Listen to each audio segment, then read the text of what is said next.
The late Bronze Age Mediterranean world represented humanity's first truly international civilization, a complex web of interconnected palace economies that stretched from the Aegean Islands to the banks of the Euphrates. By 1450 BC, the major powers had established sophisticated systems of governance, trade, and diplomacy that would define the ancient world's most prosperous era. These civilizations operated through centralized palace complexes that controlled vast territories, managed elaborate bureaucracies, and maintained extensive diplomatic relations with their peers across the known world. The Mycenaean kingdoms of mainland Greece had emerged as the dominant force in the Aegean by this period, having absorbed and transformed the earlier Minoan civilization of Crete.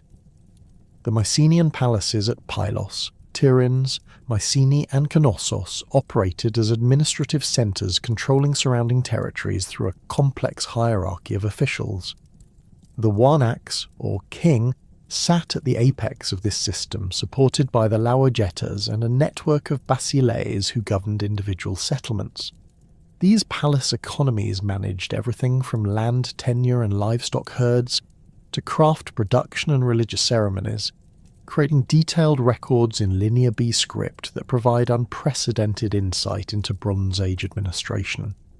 Archaeological evidence from Pylos reveals the extraordinary complexity of these palace systems. The central megaron, with its circular hearth and throne room, served as both ceremonial centre and administrative hub.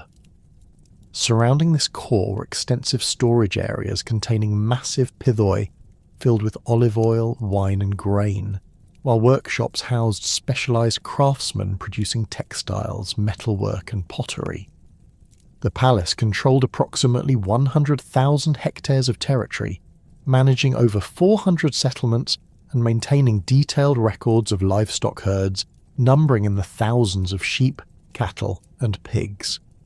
The Hittite Empire, centred in the Anatolian heartland around Hattusa, had reached its territorial zenith under Suppiluliuma I and his successors, controlling a vast domain stretching from the Black Sea coast to northern Syria. The Hittite administrative system combined indigenous Anatolian traditions with influences absorbed from conquered territories, creating a sophisticated imperial structure that managed diverse populations speaking dozens of languages. The great king ruled through a network of appointed governors and vassal rulers, while maintaining direct control over strategic regions through Hittite settlers and garrison towns. Hattusa itself exemplified Hittite imperial grandeur, with its massive stone fortifications enclosing an area of nearly 300 hectares. The city's upper section contained the royal citadel and temple complexes, while the lower town housed administrative buildings, workshops and residential quarters. The famous Lion Gate and King's Gate, decorated with relief sculptures of lions and warriors, demonstrated the empire's artistic achievements and military power.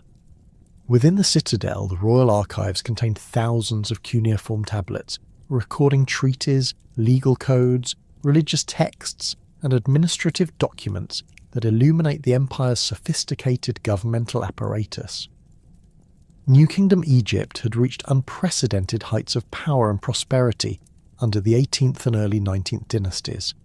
The pharaohs of this period, including Amenhotep III, Akhenaten, Seti I, and Ramesses II, presided over an empire stretching from Nubia's gold mines to the Euphrates River. The Egyptian administrative system, refined over millennia, managed this vast domain through a complex bureaucracy of scribes, governors, and officials who maintained detailed records in hieroglyphic and hieratic scripts. Thebes served as the empire's religious capital, where the massive temple complexes of Karnak and Luxor demonstrated Egypt's architectural mastery and divine kingship ideology. The Valley of the Kings contained the elaborate tombs of New Kingdom pharaohs, filled with grave goods that showcased the period's artistic achievements and international connections. Memphis remained the administrative capital, while Pi-Ramesses in the Delta became a major royal residence and military base for campaigns in the Levant. These palace economies operated within an intricate web of trade networks that connected the Mediterranean world with distant regions across 3 continents. The bronze technology that defined this era required the combination of copper and tin, metals rarely found together naturally, necessitating long-distance trade relationships that spanned thousands of kilometres. Copper sources in Cyprus, Sardinia, and the Eastern Alps supplied the primary component, while tin deposits in Cornwall, Bohemia, and possibly Afghanistan provided the crucial alloying element. The Uluburun shipwreck, discovered off the Turkish coast and dating to approximately 1300 BC, provides extraordinary evidence of these trade networks' complexity. The vessel's cargo included 10 tons of Cypriot copper ingots, tin ingots likely from Afghanistan or Central Asia, glass ingots from Syria or Egypt, ebony logs from Africa, ivory tusks, ostrich eggshells, and luxury items from across the known world. Personal possessions of the crew and passengers included Mycenaean pottery, Canaanite jewellery, and a gold scarab bearing the name of Nefertiti, demonstrating the international character of Bronze Age maritime commerce. Lapis lazuli from Badakhshan in Afghanistan travelled through multiple intermediaries to reach Mediterranean workshops, where craftsmen fashioned it into jewellery, cylinder seals, and decorative inlays. This precious blue stone appeared in Tutankhamun's burial mask, Mycenaean palace frescoes, and Mesopotamian royal regalia, illustrating trade connections spanning over 5,000 kilometres. Similarly, amber from Baltic forests reached Egyptian and Mesopotamian courts through complex overland routes, while ivory from African elephants and Indian Ocean sources supplied workshops across the Mediterranean. The exchange of raw materials facilitated technological transfer and cultural interaction on an unprecedented scale. Bronze working techniques spread rapidly across trade networks, leading to regional innovations and specialised production centres. Cypriot smiths developed distinctive ingot shapes that became standard across the Mediterranean, while Mycenaean craftsmen created sophisticated bronze armour and weapons that influenced military technology throughout the region. Glassmaking technology, possibly originating in Mesopotamia, spread to Egypt and the Levant, where artisans developed new techniques for creating coloured glass and decorative objects. Diplomatic correspondence from this period reveals the sophisticated international relations that underpinned these trade networks. The Amarna letters, discovered at Akhenaten's capital of Amarna, comprise over 380 cuneiform tablets containing diplomatic correspondence between Egypt and other major powers during the 14th century BC. These letters, written primarily in Akkadian as the diplomatic lingua franca, provide unprecedented insight into Bronze Age international relations, revealing a world of formal protocols, gift exchange, and mutual recognition among peer rulers. The correspondence between Amenhotep III and Tushratta of Mitanni illustrates the personal nature of diplomatic relationships, with letters discussing royal marriages, gift exchanges, and mutual assistance.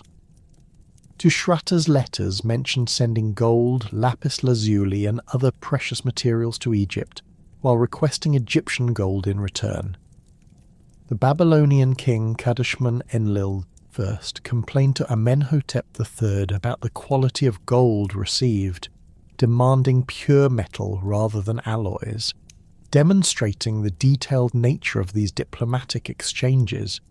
Treaty relationships between major powers established formal frameworks for international cooperation and conflict resolution. The Egyptian-Hittite peace treaty, concluded between Ramesses II and Hattusili III around 1259 BC, represents one of history's first recorded international agreements. Preserved in both Egyptian hieroglyphic and Hittite cuneiform versions, the treaty established mutual defence obligations, extradition procedures for fugitives, and formal recognition of territorial boundaries. The treaty's detailed provisions reveal sophisticated legal thinking and diplomatic practice that would influence international relations for centuries. marriage diplomacy played a crucial role in cementing these international relationships. Royal women regularly travelled between courts as diplomatic brides, bringing with them cultural influences, artistic traditions, and political connections. Amenhotep III married daughters of the Babylonian king Kurigalzu and the Mitannian king Shutarna II, while Ramesses II married Hittite princesses to seal peace agreements. These marriages created lasting bonds between royal families and facilitated cultural exchange across political boundaries. Urban centres throughout the Late Bronze Age world reflected the prosperity and sophistication of palace economies. Mycenaean citadels like Tiryns featured massive cyclopean walls constructed from enormous limestone blocks, some weighing over 10 tons. The citadel's galleries and casemates provided storage space and defensive positions, while the palace complex included elaborate frescoed halls, bathing facilities and workshops. The famous Treasury of Atreus at Mycenae, with its corbelled dome reaching over 13 metres in height, demonstrated the engineering capabilities and artistic achievements of Mycenaean architects. Hittite cities combined defensive considerations with ceremonial grandeur.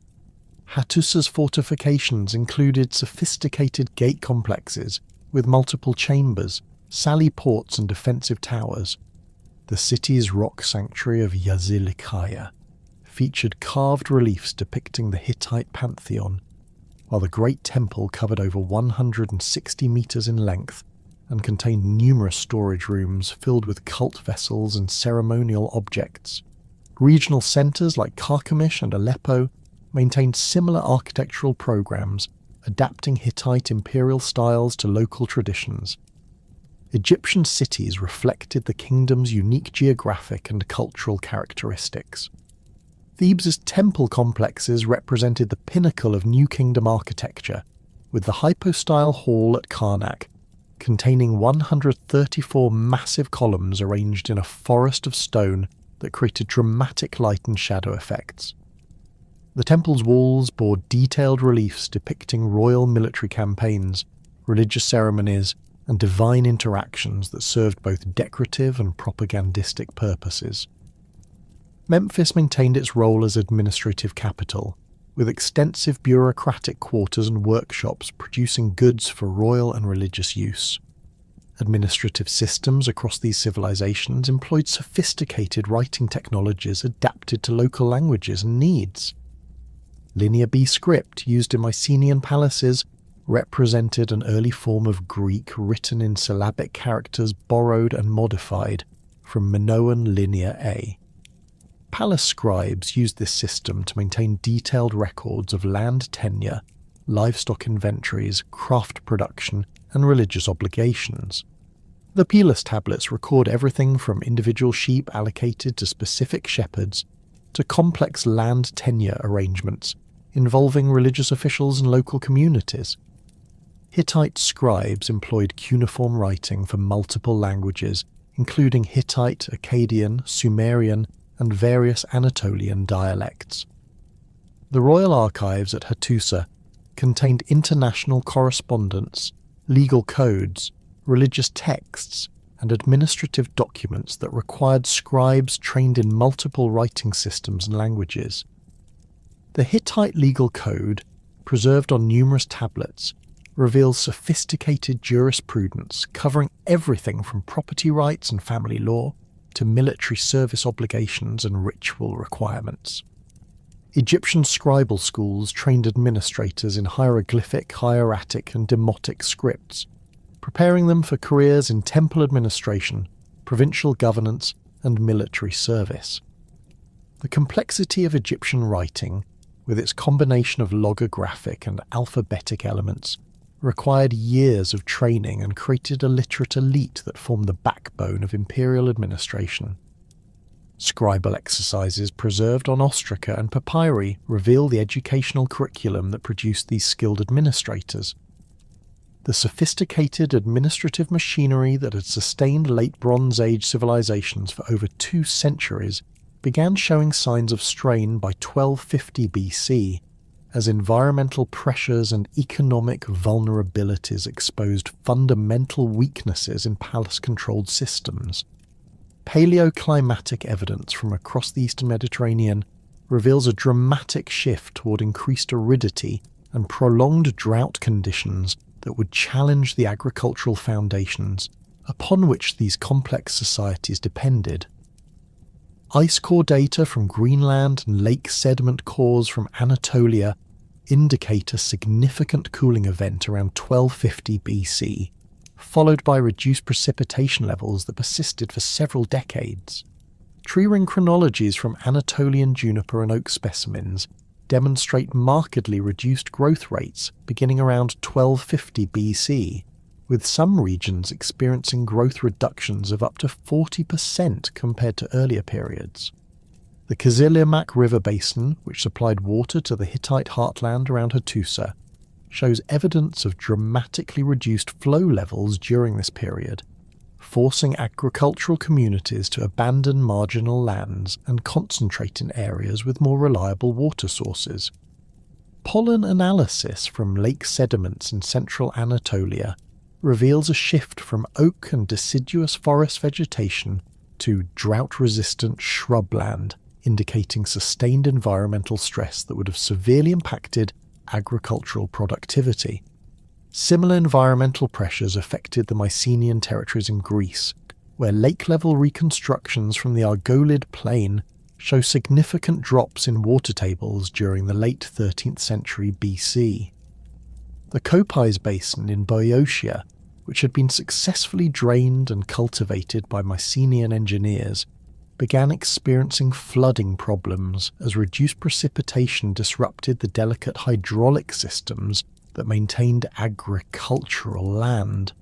Olive pollen counts from this period dropped significantly, suggesting that even drought-resistant crops struggled under the changing climatic conditions.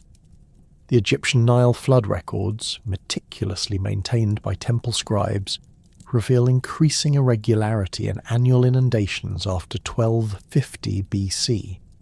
The Palermo Stone and other royal annals document several consecutive years of inadequate floods that forced the pharaonic administration to draw upon strategic grain reserves. Hieroglyphic inscriptions from the reign of Merneptah describe years of famine and administrative measures to redistribute grain from surplus regions to areas experiencing crop failures. The famous Israel Stele of Merneptah, while primarily commemorating military victories, also alludes to the agricultural difficulties that may have contributed to population movements and conflicts in the Levant. These climatic changes placed enormous stress on agricultural systems that had been optimized for the relatively stable conditions of the earlier Late Bronze Age. Mycenaean palace economies had developed sophisticated systems for managing agricultural surplus, with extensive storage facilities and redistribution networks that could normally handle seasonal variations and occasional poor harvests. However, the sustained nature of the environmental downturn overwhelmed these adaptive mechanisms, forcing administrators to make increasingly difficult choices about resource allocation. The Linear B tablets from Pylos reveal growing administrative concerns about livestock management during this period, with records showing dramatic reductions in sheep and cattle herds that had previously numbered in the thousands. Pastoral communities that had traditionally moved their flocks between highland summer pastures and lowland winter grazing found their traditional routes disrupted by drought conditions that reduced available fodder. The Knossos tablets document similar problems in Crete, where palace officials struggled to maintain the large flocks that had been essential to the island's textile industry. Palace-controlled economies had achieved remarkable prosperity through centralized management of production and distribution, but this same centralization created dangerous vulnerabilities when external pressures mounted. The Mycenaean administrative system depended upon a complex network of officials who collected agricultural surplus from rural communities and redistributed it according to palace priorities.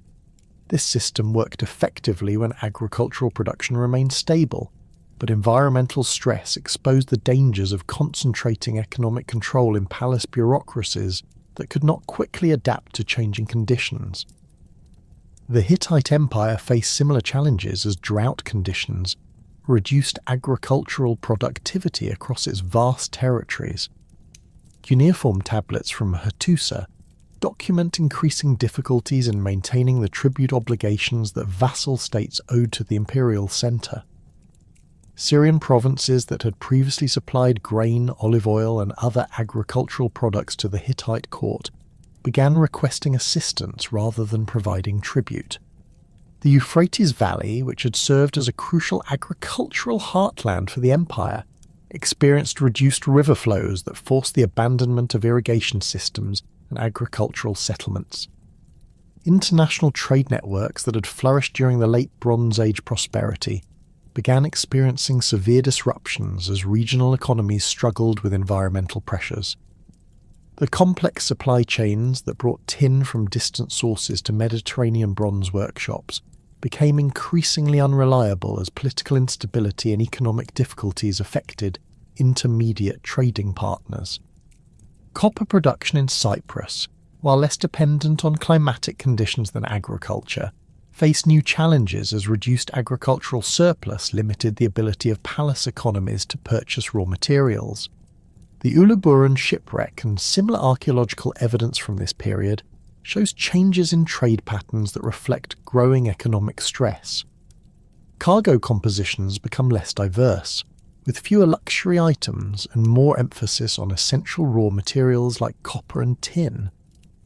The standardized ingot forms that had facilitated international trade began appearing in smaller sizes, suggesting that trading expeditions were operating with reduced capital and taking fewer risks on long-distance voyages. Population pressures intensified these economic difficulties as communities struggled to maintain themselves on reduced agricultural yields. Archaeological surveys across the eastern Mediterranean reveal evidence of settlement nucleation during this period, with smaller sites being abandoned as populations concentrated in larger, more defensible locations.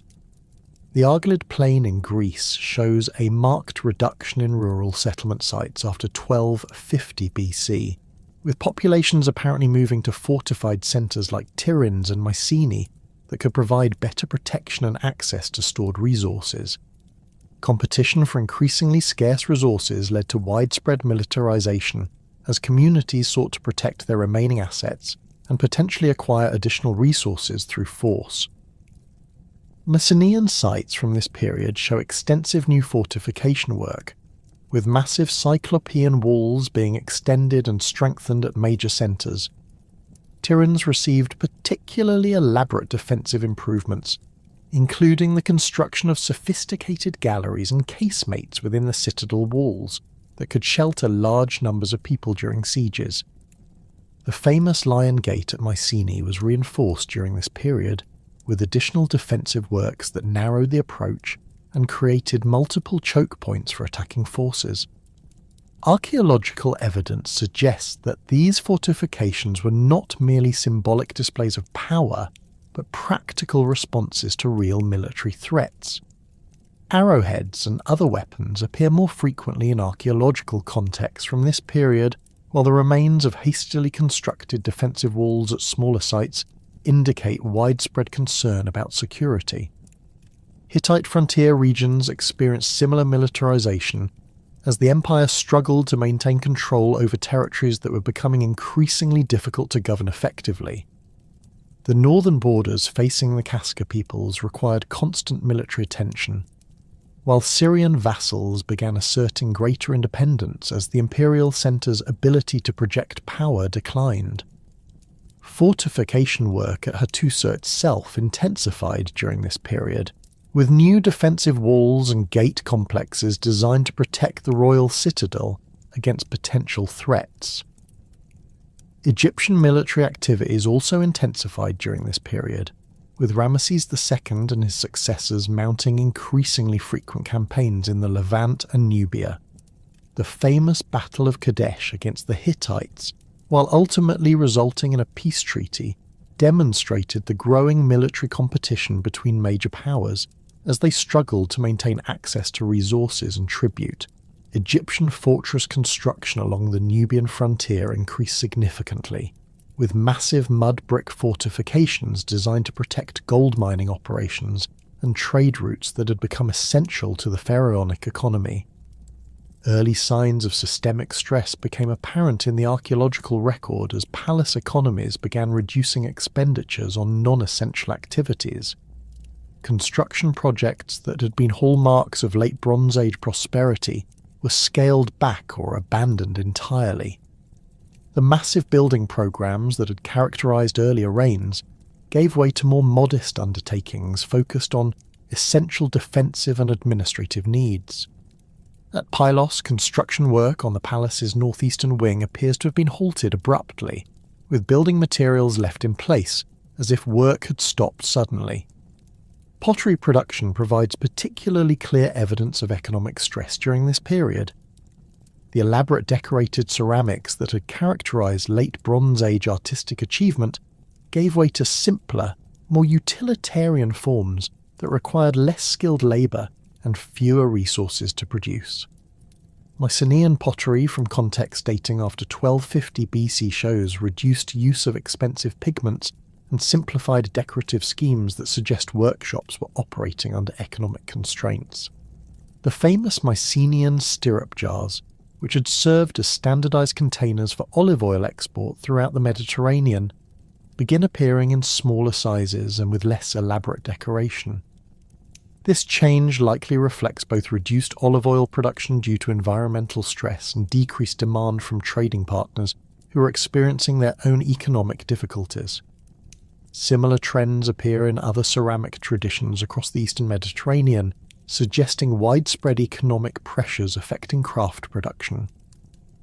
Peripheral settlements that had flourished during the late Bronze Age expansion began experiencing abandonment as populations concentrated in core areas that could be more easily defended and supplied. The Mycenaean settlement at Nicosia in Messenia was abandoned during this period, along with numerous smaller sites throughout the Peloponnese. These abandonments represent more than simple population shifts. They indicate the breakdown of the extensive settlement networks that had characterized Mycenaean territorial control. Hittite provincial centers in marginal areas also experienced abandonment as the imperial administration concentrated resources on maintaining control over core territories. The elaborate administrative apparatus that had managed the empire's diverse populations and territories began contracting as officials were recalled to more secure positions closer to the imperial heartland. Cuneiform archives from this period show increasing gaps in provincial correspondence, suggesting that communication networks were breaking down under the pressure of environmental and economic stress. Administrative records from across the late Bronze Age world reveal growing difficulties in maintaining the complex bureaucratic systems that had enabled Pallas control over vast territories and populations. The detailed inventories and land tenure records that had characterized earlier periods become less comprehensive, with officials apparently struggling to maintain accurate information about resources and obligations. Linear B tablets from the final phases of Mycenaean palace administration show evidence of hasty record-keeping and simplified administrative procedures that suggest the system was operating under severe stress. The administrative crisis and environmental pressures that had begun destabilizing late Bronze Age civilizations created conditions that would give rise to one of history's most enigmatic and destructive forces. Against the backdrop of failing harvests and contracting palace economies, Egyptian scribes began recording encounters with maritime raiders whose origins, motivations, and ultimate destinations remained subjects of intense scholarly debate. These groups, collectively known to modern historians as the Sea Peoples, first appear in Egyptian records during the reign of Merneptah, around 1208 BC, described in hieroglyphic inscriptions as foreign warriors arriving by ship to challenge the established order of the Eastern Mediterranean world. The primary Egyptian sources for understanding these maritime raiders come from two major temple complexes where pharaonic scribes recorded detailed accounts of military encounters and victory celebrations.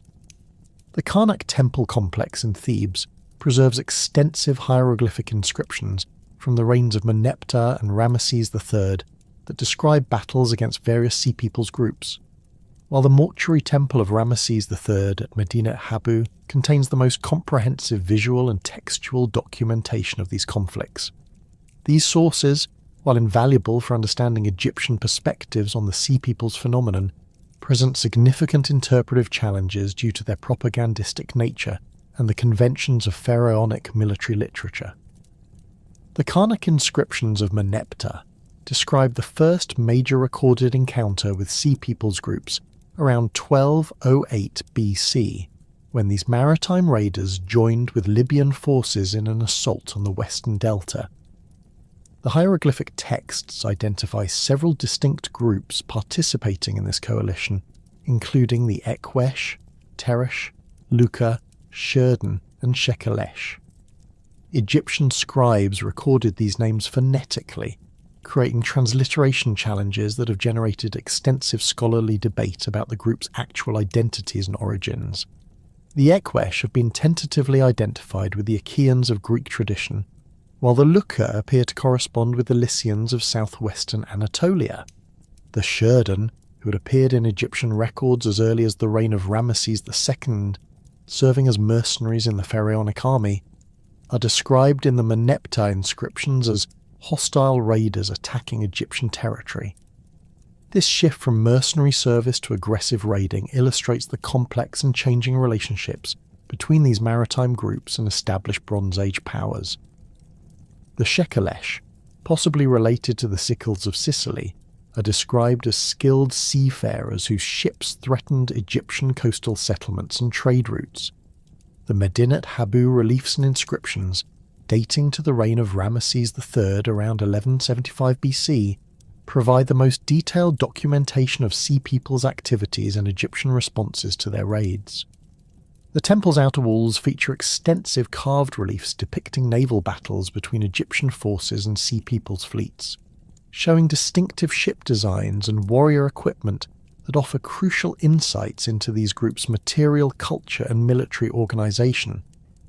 The accompanying hieroglyphic texts identify additional Sea Peoples groups, including the Peliset, Tieka, Danayan, and Vashesh, who joined the earlier raiders in what Egyptian sources describe as a coordinated assault on the Nile Delta. The Peliset, who would later settle in the southern Levantine coast and become known as the Philistines, are described in Egyptian sources as formidable warriors equipped with distinctive feathered headdresses, round shields, and long swords. The Medinet Habu reliefs show Peliset warriors fighting both on land and at sea, suggesting military versatility that enabled them to conduct complex amphibious operations. Their ships, depicted with distinctive birdhead prows and high sterns, appear designed for both warfare and long-distance travel, indicating sophisticated maritime technology adapted to Mediterranean conditions. The Tieka are described in Egyptian sources as skilled seafarers who established bases along the Levantine coast, while the Danayan may be connected with the Danaoi mentioned in Greek sources as early inhabitants of the Aegean region. The Vashesh remain among the most mysterious of the Sea Peoples groups, with their name appearing in Egyptian texts but leaving few other traces in the archaeological record. This diversity of names and apparent origins suggests that the Sea Peoples phenomenon encompassed multiple distinct populations rather than a single unified migration or invasion force. Archaeological evidence for population movements during this period comes from destruction layers at numerous sites across the eastern Mediterranean, though connecting these destructions directly to Sea Peoples' activities remains challenging. The site of Enkomi in Cyprus shows clear evidence of violent destruction around 1200 BC, with burned buildings and scattered bronze weapons suggesting sudden attack rather than gradual abandonment. Similar destruction layers appear at Ugarit on the Syrian coast, where cuneiform tablets found in the final destruction level describe urgent requests for military assistance against seaborne attackers. The debate between migration and invasion theories reflects fundamental disagreements about the nature of Sea Peoples movements and their relationship to the broader Bronze Age collapse. Migration theorists argue that environmental pressures and political instability forced large populations to abandon their homelands and seek new territories, with violence occurring primarily when these displaced groups encountered resistance from established powers. This interpretation emphasizes the Sea Peoples as refugees or displaced populations rather than aggressive conquerors, suggesting that their raids represented desperate attempts to secure resources and territory rather than coordinated military campaigns. Invasion theorists, by contrast, argued that the Sea Peoples represented organized military forces that deliberately targeted wealthy Bronze Age centers for plunder and conquest. This interpretation emphasizes the military effectiveness demonstrated in Egyptian sources and the apparent coordination between different groups in attacking multiple targets simultaneously. The sophisticated naval technology and military equipment depicted in Egyptian reliefs suggest organized warrior societies rather than desperate refugee populations, supporting arguments for deliberate military aggression. Recent archaeological work has revealed evidence supporting elements of both interpretations, suggesting that the Sea Peoples phenomenon encompassed multiple types of population movement occurring simultaneously across different regions. Isotope analysis of human remains from sites associated with Sea Peoples activities indicates diverse geographical origins, with some individuals showing isotopic signatures consistent with Aegean origins, while others suggest Anatolian or Central Mediterranean backgrounds. This diversity supports theories of multiple population movements rather than a single coordinated migration or invasion. The possible origins of various Sea Peoples groups have generated extensive scholarly speculation based on linguistic analysis, archaeological evidence, and historical parallels. The Eqesh are most commonly identified with displaced Mycenaean Greeks, possibly from the Peloponnese or Central Greece, where archaeological evidence shows widespread settlement abandonment during the late 13th century BC. The collapse of Mycenaean palace economies would have displaced large populations of warriors, craftsmen, and farmers who possessed the maritime skills and military technology necessary for successful raiding operations. The Luca appear to represent Anatolian populations from the southwestern coast, possibly displaced by Hittite political fragmentation or environmental pressures affecting traditional settlement areas. Hittite cuneiform sources from the 13th century BC describe increasing difficulties controlling Luca populations, who conducted raids against Hittite territories and allied with other hostile groups. The breakdown of Hittite imperial control may have freed these populations to pursue maritime raiding as an alternative to traditional agricultural and pastoral livelihoods. The Sherden have been tentatively connected with Sardinia, though this identification remains controversial due to limited archaeological evidence for Bronze Age Sardinian maritime capabilities. Alternative theories suggest origins in the central or eastern Mediterranean, possibly among displaced populations from regions experiencing political or environmental stress. Their documented service as Egyptian mercenaries before becoming hostile raiders suggests military experience and organizational capabilities that would have been valuable for conducting successful naval operations. Anatolian refugee populations provide another possible source for Sea Peoples groups, as the Hittite Empire's gradual fragmentation displaced numerous communities that had previously enjoyed imperial protection and economic support. The Danaan may represent displaced populations from the Adana region of southeastern Anatolia, where Hittite control had become increasingly tenuous during the late 13th century BC. These populations would have possessed knowledge of Bronze Age military technology and administrative systems that could have facilitated organized raiding activities. Central Mediterranean populations, including groups from Sicily, Sardinia, and the Italian peninsula, represent additional possible sources for Sea Peoples raiders. The Shekelesh have been connected with Sicily based on linguistic similarities. Though archaeological evidence for large-scale population movements from the central Mediterranean remains limited. However, the sophisticated bronze-working traditions of these regions would have provided technological capabilities necessary for producing the weapons and equipment depicted in Egyptian sources. The early raiding activities of Sea Peoples groups focused initially on Cyprus and the Levantine coast, regions that offered attractive targets due to their wealth and strategic importance for Eastern Mediterranean trade networks.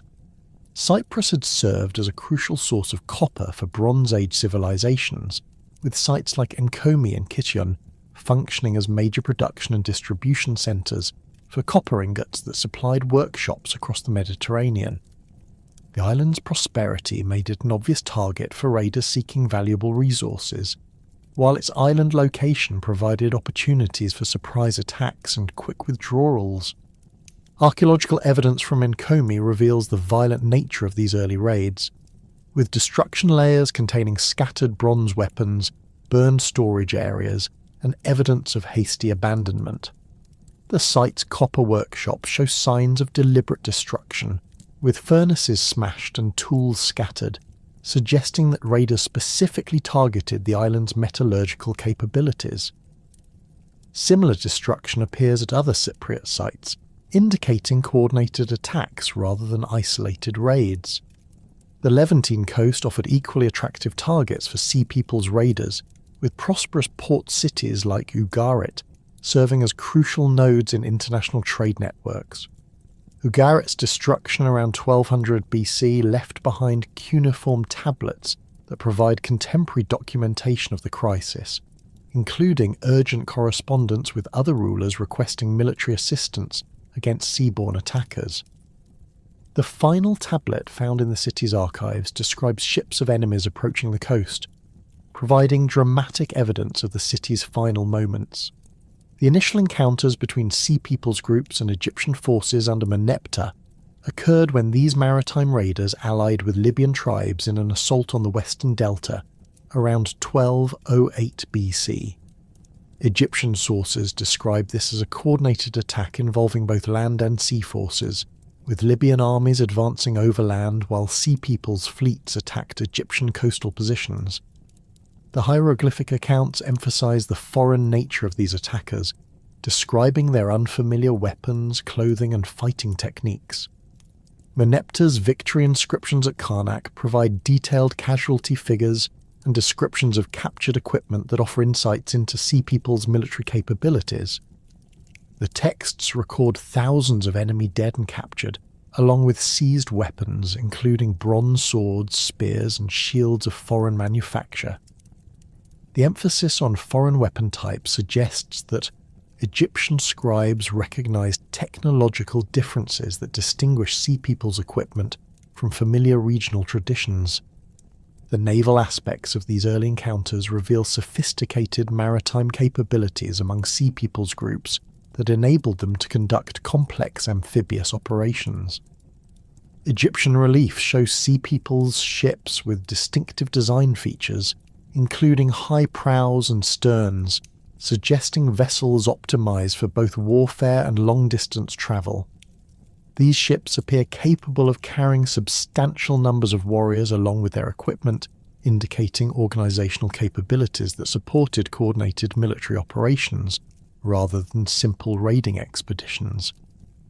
The timing of these early raids coincides with a broader pattern of environmental and economic stress affecting late Bronze Age civilizations, suggesting that Sea Peoples' activities represented responses to the same pressures that were destabilizing established palace economies. The combination of drought conditions, agricultural failures, and political fragmentation created opportunities for maritime raiders, while simultaneously providing motivations for displaced populations to seek new territories and resources through force. The Egyptian responses to these early encounters reveal both the seriousness of the threat and the continued military capabilities of New Kingdom forces. Meneptah's successful defense of the Delta required mobilizing substantial military resources and demonstrated that established powers could still effectively resist Sea Peoples' attacks when properly prepared and organised.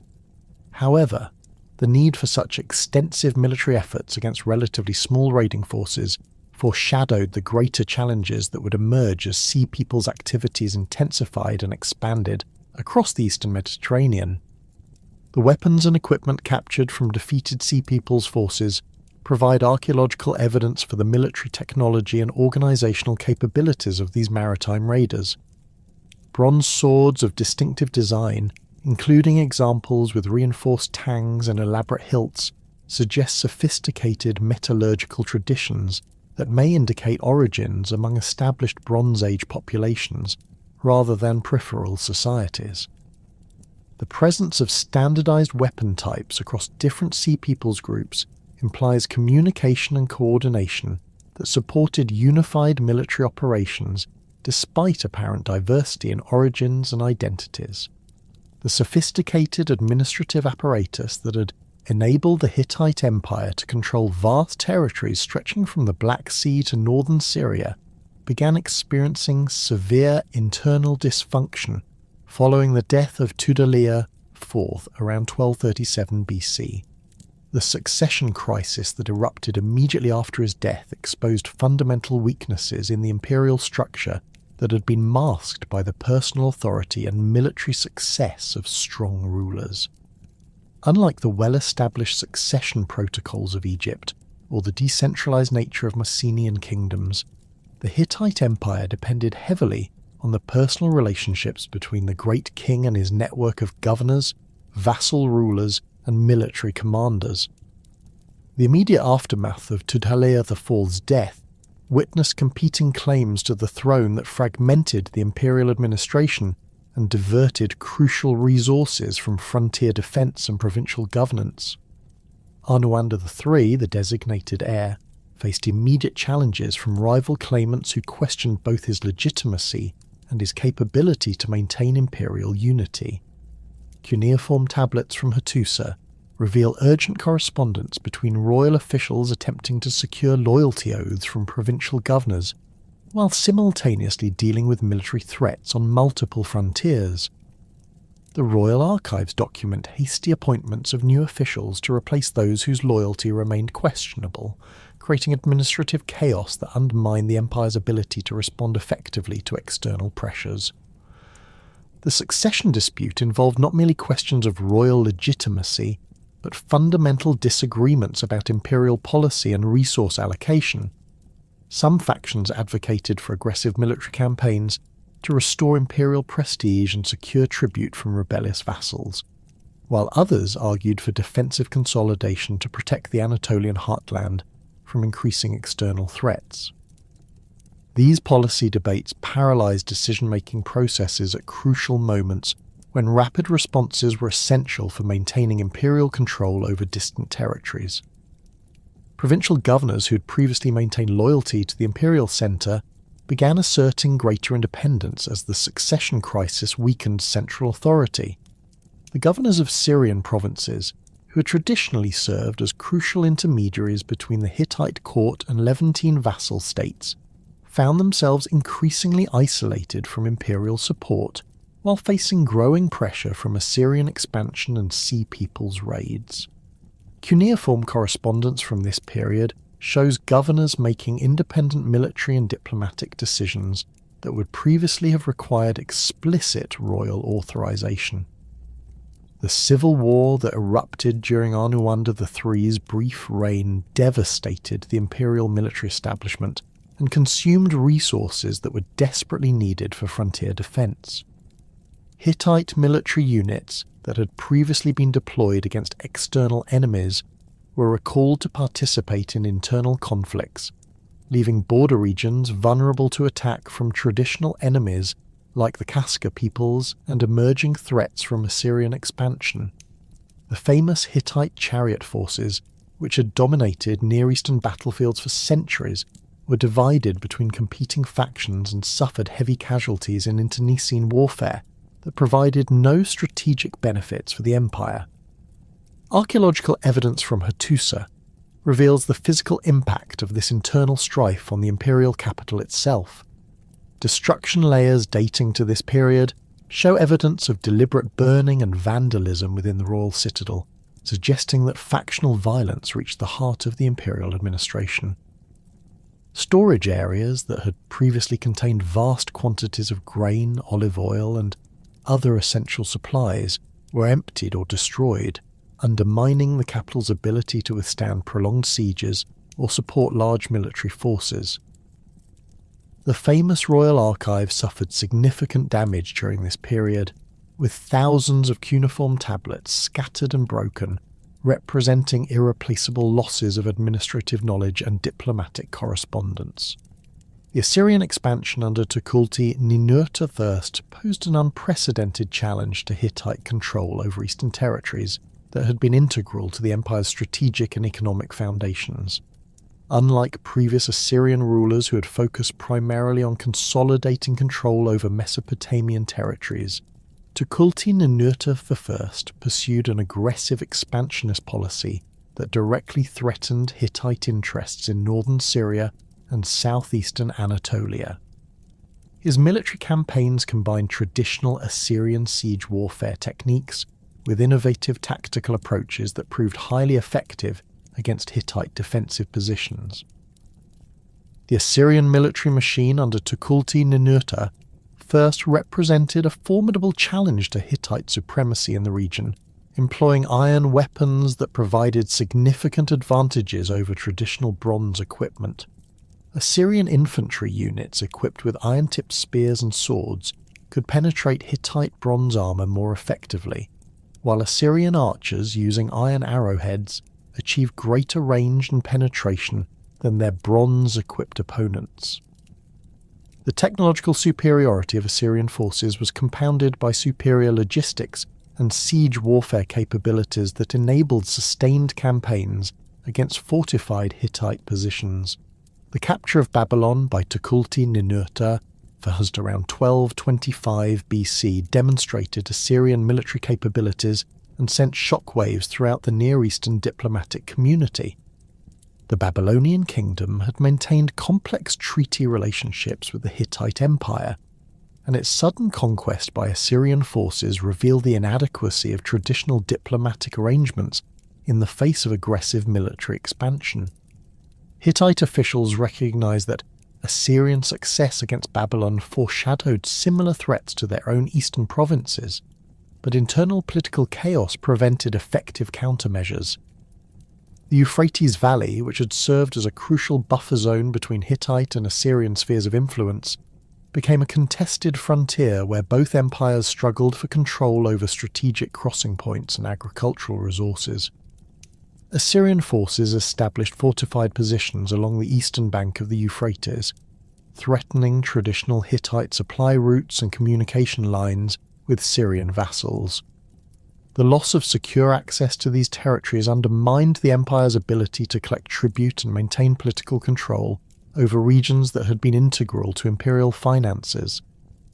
Hittite attempts to counter Assyrian expansion were hampered by the simultaneous need to address threats from other directions, particularly the intensifying Kaska raids from the northern mountains. The Kaska peoples, who had been persistent enemies of the Hittite Empire throughout its history, recognized the empire's internal weaknesses and launched increasingly ambitious attacks against Anatolian settlements. Unlike their previous hit-and-run tactics, Kaska forces began conducting sustained campaigns that aimed to capture and hold Hittite territory rather than simply raid for plunder. The mountainous terrain of northern Anatolia provided ideal conditions for Kaska warfare, with dense forests and rugged topography that favoured their traditional guerrilla tactics, while negating Hittite advantages in chariot warfare and siege technology. Kaska warriors, equipped with bronze weapons and intimate knowledge of local terrain, could strike rapidly against Hittite settlements and withdraw into mountain strongholds before imperial forces could respond effectively. Their raids targeted not only military installations, but also agricultural settlements, livestock herds, and mining operations that were essential to the imperial economy. The loss of control over northern Anatolia had cascading effects on the empire's strategic position and economic foundations.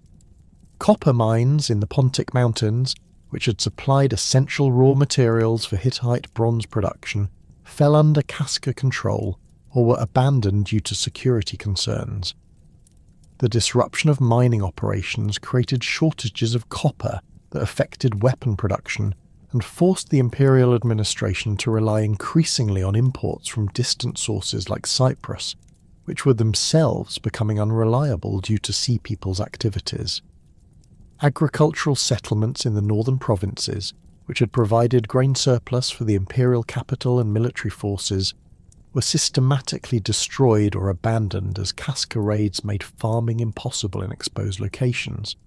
The Kızılırmak River Valley, traditionally one of the empire's most productive agricultural regions, experienced widespread depopulation as farming communities fled southward to seek protection in fortified centres. This population movement strained resources in the remaining controlled territories while reducing the agricultural base that supported the imperial economy. The psychological impact of Casca's successes extended far beyond the immediate territorial losses, undermining confidence in imperial military capabilities and encouraging other enemies to increase their aggressive activities. Provincial governors who'd previously relied on imperial military support began making independent arrangements with local strongmen and tribal leaders, effectively fragmenting the empire into autonomous regions that maintained only nominal loyalty to the great king. The carefully constructed hierarchy of imperial administration began dissolving as local officials prioritized immediate survival over imperial obligations. Hittite military responses to the Casca threat revealed the empire's declining military effectiveness and strategic confusion.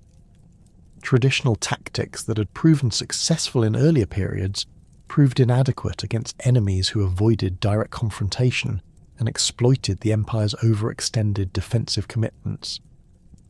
Attempts to establish fortified frontier zones required enormous resources that were not available due to internal political chaos and competing military priorities.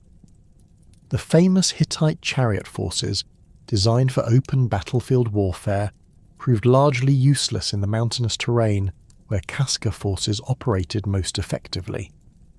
The reign of Arnuander III, lasting only a few years in the early 1220s BC, demonstrated the empire's inability to address multiple simultaneous crises through traditional imperial mechanisms. His attempts to restore central authority through military campaigns and administrative reforms were undermined by continued factional opposition and the practical impossibility of projecting effective military power across the empire's vast territories. Cuneiform records from his reign show increasingly desperate attempts to secure military assistance from remaining loyal provinces, while simultaneously trying to negotiate truces with the various enemies. The succession of Suppiluliuma II around 1207 BC marked the final attempt to restore Hittite imperial power through aggressive military action and administrative reorganization. Unlike his predecessors who had focused primarily on defensive measures, Suppiluliuma II pursued an ambitious strategy that aimed to restore imperial prestige through successful military campaigns, while simultaneously reforming the administrative apparatus that had proven inadequate for managing imperial crises. His early campaigns achieved some tactical successes that temporarily stabilized certain frontier regions, but these victories proved insufficient to address the fundamental structural problems that were undermining imperial effectiveness. Archaeological evidence from Hattusa during Suppiluliuma II's reign reveals extensive construction projects aimed at strengthening the capital's defences and demonstrating imperial power. New fortification walls were constructed around previously undefended areas of the city, while existing defensive works were reinforced with additional towers and gates designed to withstand prolonged sieges. The royal citadel received particular attention, with new storage facilities and defensive positions that suggest preparations for extended resistance against potential attackers. The final cuneiform archives from Hattusa provide dramatic evidence of the empire's last desperate attempts to maintain control over its remaining territories. correspondence with provincial governors reveals increasingly urgent requests for military assistance and tribute payments, while diplomatic letters with foreign rulers show attempts to secure military alliances against common enemies. The administrative records document hasty mobilization of remaining imperial resources, including the melting down of ceremonial bronze objects to produce weapons and the conscription of previously exempt populations for military service. The sudden disappearance of cuneiform records from Hattusa around 1180 BC marks the dramatic end of the Hittite Empire's administrative apparatus. Unlike the gradual decline evident in other Bronze Age civilizations, the Hittite collapse appears to have been remarkably rapid and complete. Archaeological evidence suggests that the imperial capital was abandoned suddenly, with valuable objects left in place and administrative archives scattered as if officials had fled without time for organized evacuation. The great temple complexes and royal palaces that had symbolized imperial power for centuries were left empty, their massive stone foundations serving as monuments to a vanished civilization. The final destruction of Hattusa shows clear evidence of deliberate burning and systematic demolition that suggests coordinated enemy action rather than simple abandonment. Storage areas were emptied and burned, defensive walls were partially dismantled, and royal buildings were stripped of valuable materials, including bronze fittings, decorative objects, and ceremonial weapons. The scale and thoroughness of this destruction indicates that the Empire's enemies possessed sufficient organization and resources to conduct sustained operations against the imperial heartland itself. The identity of the forces responsible for Hattusa's final destruction remains uncertain, though the evidence suggests a combination of external enemies and internal rebellion rather than a single attacking force. Kaska peoples from the north may have joined with rebellious provincial populations and possibly Sea Peoples raiders in a coordinated assault that overwhelmed the Empire's remaining defensive capabilities.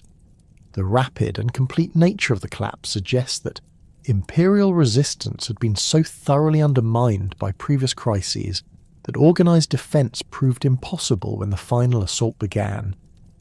The administrative collapse that had devastated the Hittite Empire found its parallel in mainland Greece, where the sophisticated palace economies of Mycenaean civilization faced an equally dramatic but more gradual disintegration. Unlike the sudden abandonment of Hattusa, the Mycenaean centres experienced a prolonged period of decline that stretched across nearly 2 centuries, marked by sequential destructions, administrative breakdown, and the eventual abandonment of the complex bureaucratic systems that had defined late Bronze Age Greek civilization. The process began with localized destructions around 1250 BC, and culminated in the complete collapse of palatial administration by 1100 BC, leaving behind a transformed landscape where small, isolated communities struggled to maintain basic subsistence in the ruins of their former grandeur. The destruction of Pylos around 1200 BC provides the most dramatic and well-documented example of Mycenaean palatial collapse, preserved in archaeological detail that reveals both the violence of the event and the sophisticated administrative system that perished in the flames. The palace complex, which had served as the administrative centre for the kingdom of Nestor, was consumed by a massive fire that baked thousands of Linear B tablets into permanent ceramic records of the civilization's final moments. These tablets, discovered in their original archive rooms, document the palace's desperate final attempts to organize military defense and manage dwindling resources as external threats mounted. The Linear B tablets from Pylos's final destruction level reveal a palace administration under severe stress, with records showing frantic attempts to mobilize military forces and secure coastal defenses against seaborne attackers. Tablet. And 657 records the deployment of rowers to coastal watch stations, while other tablets document the distribution of bronze weapons and the organisation of military units from various districts within the kingdom.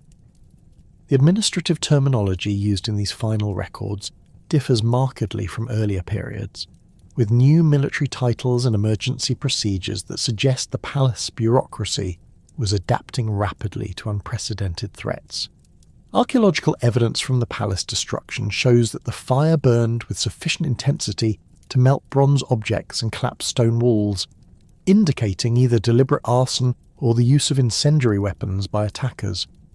The Megaron's central hearth area contained a thick layer of ash, mixed with melted bronze artefacts, while storage rooms yielded charred remains of olive oil containers that had fed the flames. Human skeletal remains found in several palace rooms show evidence of violent death, with bronze arrowheads and spear points embedded in bone, providing direct evidence of armed conflict during the palace's final hours. The systematic nature of Pylos' destruction suggests coordinated enemy action rather than accidental fire or internal conflict. Storage areas containing the palace's accumulated wealth were thoroughly ransacked, with bronze vessels, jewellery and other valuable objects either removed or deliberately destroyed. The palace workshops, which had produced fine pottery, textiles and metalwork for local use and export, were systematically demolished with their equipment scattered and broken. Even the palace's religious areas were not spared, with cult objects smashed and sacred storage areas burned, indicating that the attackers showed no respect for traditional religious sanctities. The destruction of Tiryns followed a different pattern that reveals the varied nature of threats facing Mycenaean centres during this period. Unlike Pylos' sudden violent end, Tiryns experienced a series of destructions and rebuilding efforts that demonstrate the palace's attempts to adapt to changing circumstances through architectural modifications and defensive improvements. The massive Cyclopean walls that had protected the citadel were extended and reinforced during the 13th century BC, with new galleries and casemates constructed to provide additional storage space and defensive positions for the palace's reduced population. Archaeological investigation of Tiryns' destruction levels reveals evidence of multiple burning episodes separated by periods of reconstruction and continued occupation. The lower citadel shows clear evidence of destruction around 1200 BC, with burned buildings and scattered pottery indicating violent conflict, but the upper citadel continued to function as a reduced administrative centre for several more decades. This pattern suggests that Tiryns' rulers successfully defended their core stronghold while losing control over surrounding territories and populations. The final destruction of Tiryns around 1150 BC left behind evidence of a much reduced community that had abandoned most of the citadel's original functions while maintaining basic defensive capabilities. The Great Megaron, which had served as the ceremonial and administrative heart of the palace complex, was divided into smaller rooms that housed craft activities and storage rather than royal ceremonies. Pottery from this final period shows dramatic changes in style and quality, with local handmade ceramics replacing the fine wheel-made pottery that had characterized earlier palatial production. Mycenae itself, the legendary stronghold of Agamemnon and the most powerful of the Mycenaean centres, experienced a complex sequence of destructions and modifications that illustrate the gradual nature of palatial decline. The famous Lion Gate and Cyclopean walls remained intact throughout this period, but the palace complex within the citadel underwent significant changes that reflect both defensive concerns and reduced administrative capabilities. Archaeological evidence shows that the original palace was partially destroyed around 1200 BC, then rebuilt on a smaller scale with simplified architectural features that required less skilled labour and fewer resources to maintain. The treasury of Atreus and other monumental Tholos tombs around Mycenae continued to receive burials during the early phases of decline, but the grave goods deposited with these interments show marked changes in both quantity and quality compared to earlier periods. Bronze weapons and jewellery become less elaborate, while imported luxury items virtually disappear from burial contexts. This pattern suggests that Mycenae's ruling elite maintained their social positions and burial traditions, even as their actual wealth and political power diminished significantly. The breakdown of Linear B administration represents one of the most significant cultural losses accompanying Mycenaean decline, as the sophisticated writing system that had enabled palace control over vast territories and complex economies disappeared entirely from the archaeological record after 1100 BC. The Linear B script, which had been adapted specifically for recording the Greek language in syllabic form, required extensive scribal training and was closely tied to the administrative needs of palace bureaucracies. When these bureaucracies collapsed, the practical need for writing disappeared, and the knowledge necessary to maintain the script was lost within a single generation. The final Linear B tablets from various Mycenaean sites reveal the increasing simplification of administrative procedures as palace bureaucracies struggled to maintain basic functions with reduced personnel and resources. Record-keeping systems that had previously tracked thousands of individual livestock, complex land tenure arrangements, and elaborate craft production quotas were reduced to simple inventories of essential military equipment and basic food supplies. The sophisticated terminology that had characterized earlier administrative documents gave way to simplified vocabulary and abbreviated recording procedures that suggest scribes were operating under severe time and resource constraints. The loss of literacy in mainland Greece represents more than simply the disappearance of a writing system. It indicates the complete breakdown of the complex administrative apparatus that had enabled Mycenaean civilization to achieve its remarkable prosperity and territorial control. Without written records, palace officials could no longer maintain the detailed inventories and land tenure documents that had been essential for managing large-scale agricultural operations and craft production. The intricate systems of tribute collection, resource redistribution, and territorial administration that had characterized Mycenaean governance became impossible to maintain without the bureaucratic infrastructure that Linear B documentation had supported. Population decline across Mycenaean territories accompanied the collapse of palatial administration, with archaeological surveys revealing widespread settlement abandonment during the 12th and 11th centuries BC. The Argolid Plain, which had supported dense rural populations during the height of Mycenaean prosperity, shows dramatic reductions in settlement numbers, with most smaller sites abandoned entirely while populations concentrated in a few defensible locations. Similar patterns appear throughout the Peloponnese, where extensive Mycenaean settlement networks contracted to isolated strongholds that maintained only local control over their immediate surroundings. The abandonment of rural settlements reflects the breakdown of the security and economic systems that had enabled dispersed agricultural communities to flourish under palatial protection. Without palace-sponsored defence forces and redistribution networks, farming communities became vulnerable to raiders and could no longer rely on external support during periods of poor harvests or local conflicts. The concentration of populations in fortified centres represents a defensive adaptation that sacrificed agricultural productivity for security, contributing to the overall economic decline that characterized the post-palatial period. Settlement patterns during the late Helladic 3-3C period reveal attempts by surviving communities to maintain defensive capabilities while adapting to reduced resources and populations.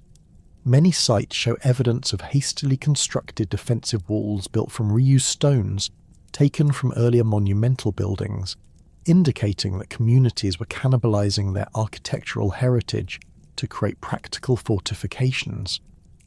These defensive works, while effective for local protection, lack the sophisticated engineering and massive scale that had characterized earlier Mycenaean fortifications, reflecting both reduced construction capabilities and more limited territorial ambitions.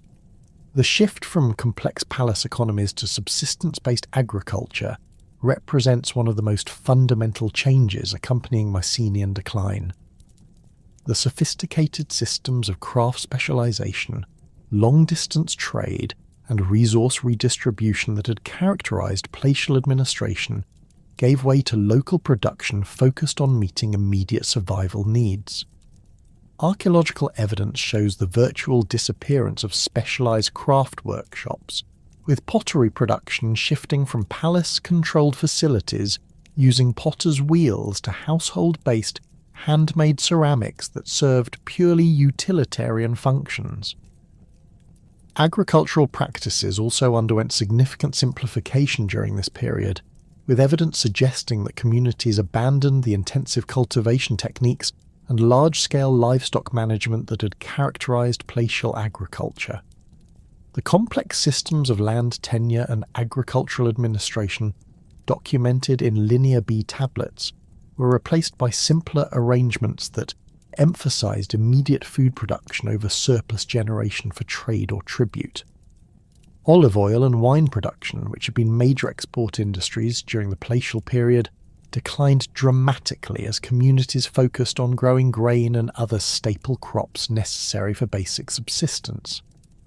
The transformation of pottery styles during the late Helladic through 3C period provides crucial evidence for understanding cultural continuity and change during Mycenaean decline.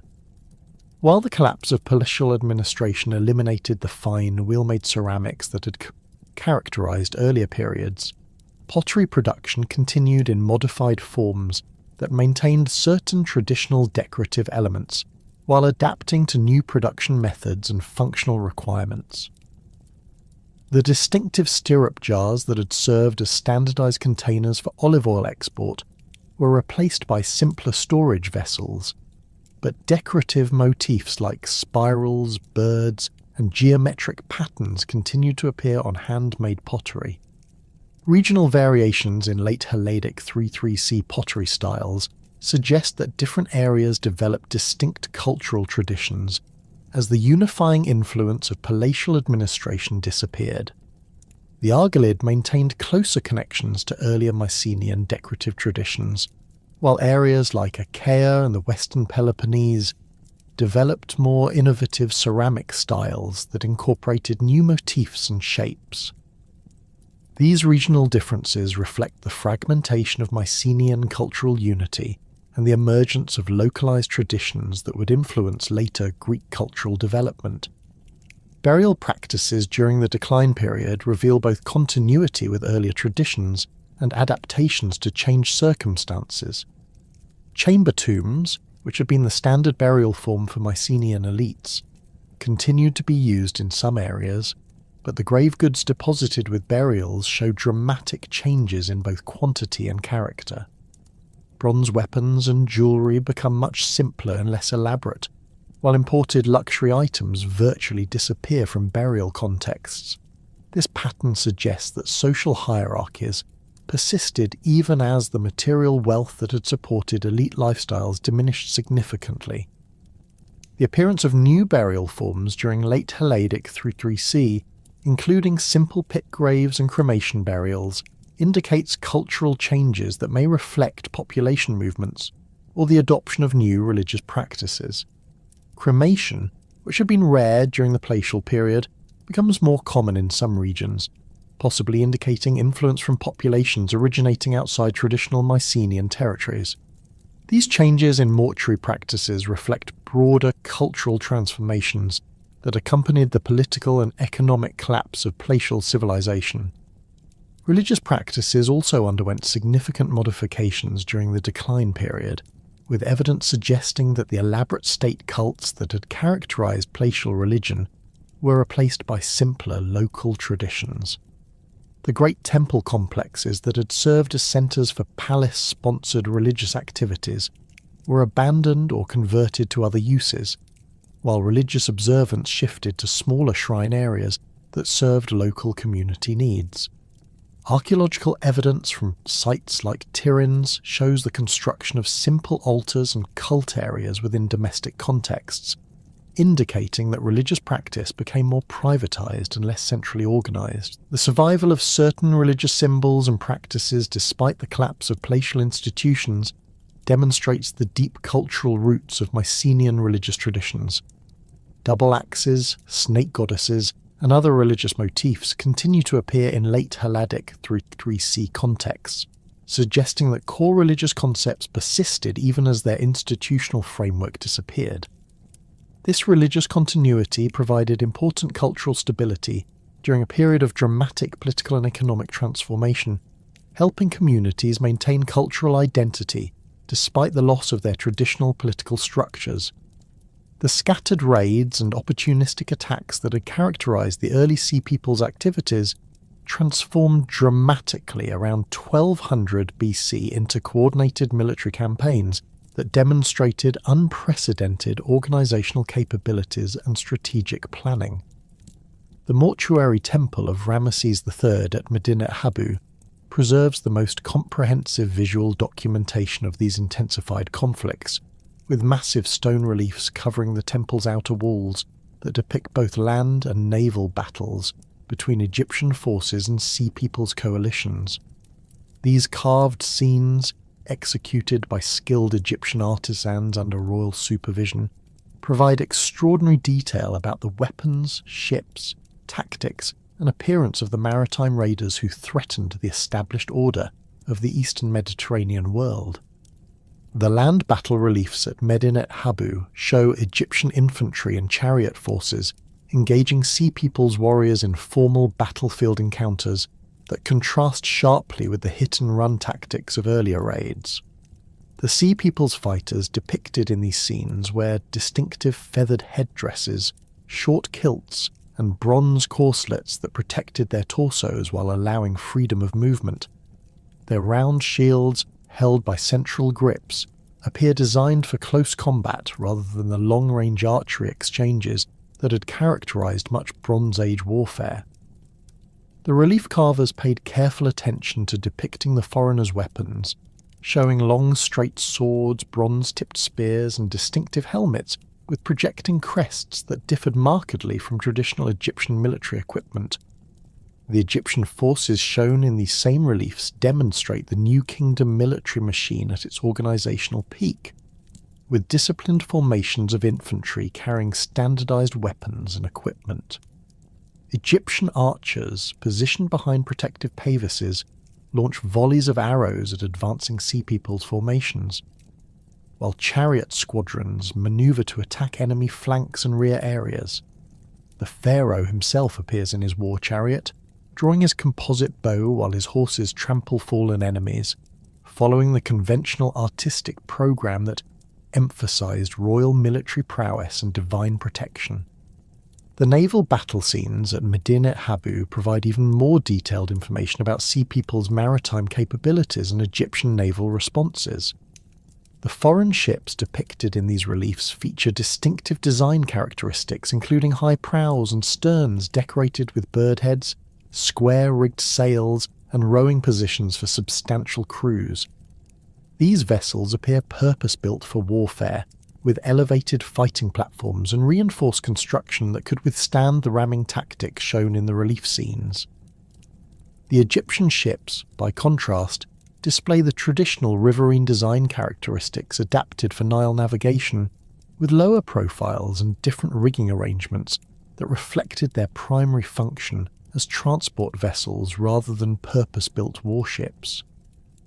The relief scenes show the actual mechanics of ancient naval combat, with Egyptian and Sea People's vessels locked together as warriors fight hand-to-hand across the gunwales. Egyptian marines use their superior archery skills to devastating effect, launching arrows at close range into crowded enemy ships, while Sea People's fighters attempt to board Egyptian vessels with their characteristic longswords and spears. The artistic program emphasizes Egyptian tactical superiority, showing pharaonic forces using coordinated archery and ramming attacks to overcome Sea People's numerical advantages and maritime expertise.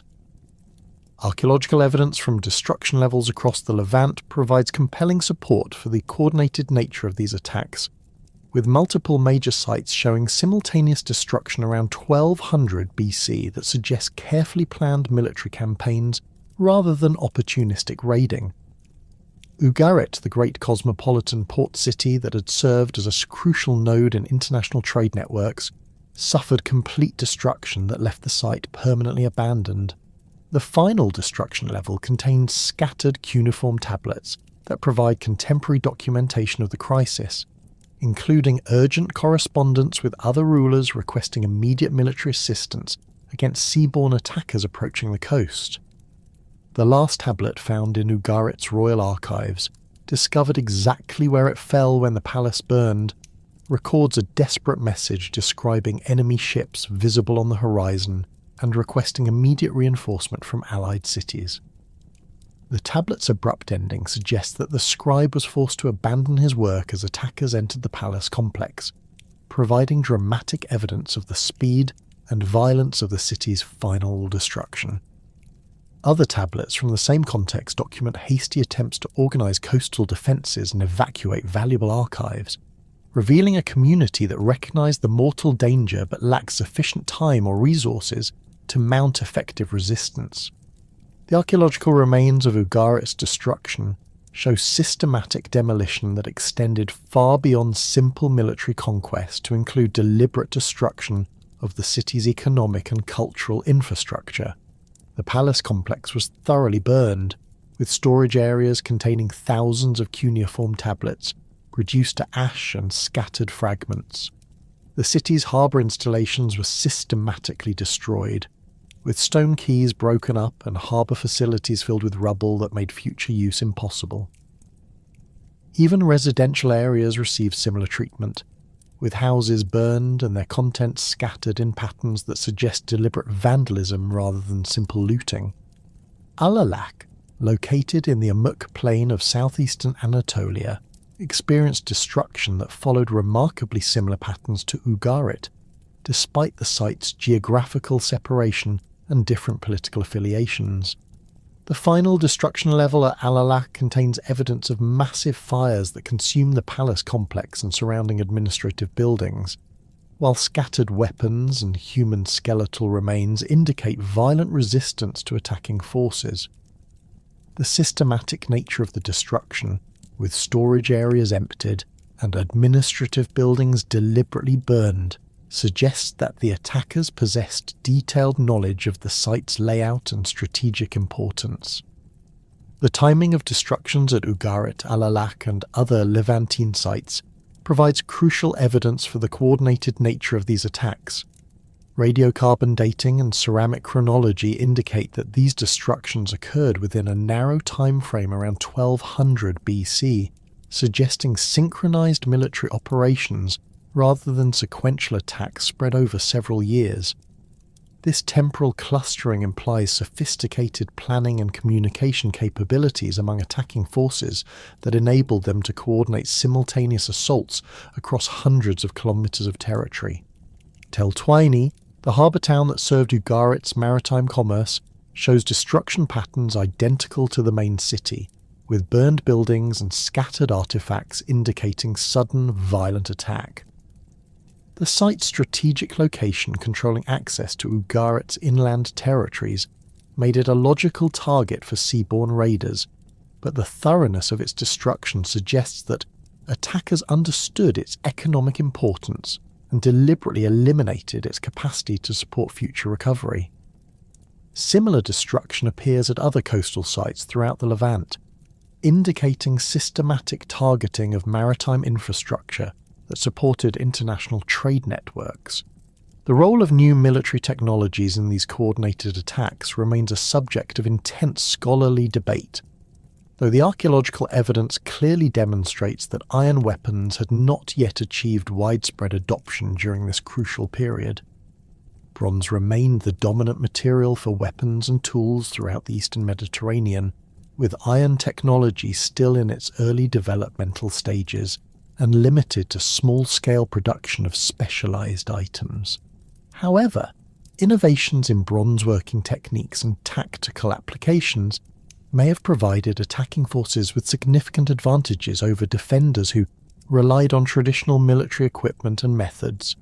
Analysis of bronze weapons recovered from destruction contexts reveals sophisticated metallurgical techniques that produce superior cutting edges and more durable construction than earlier Bronze Age weapons.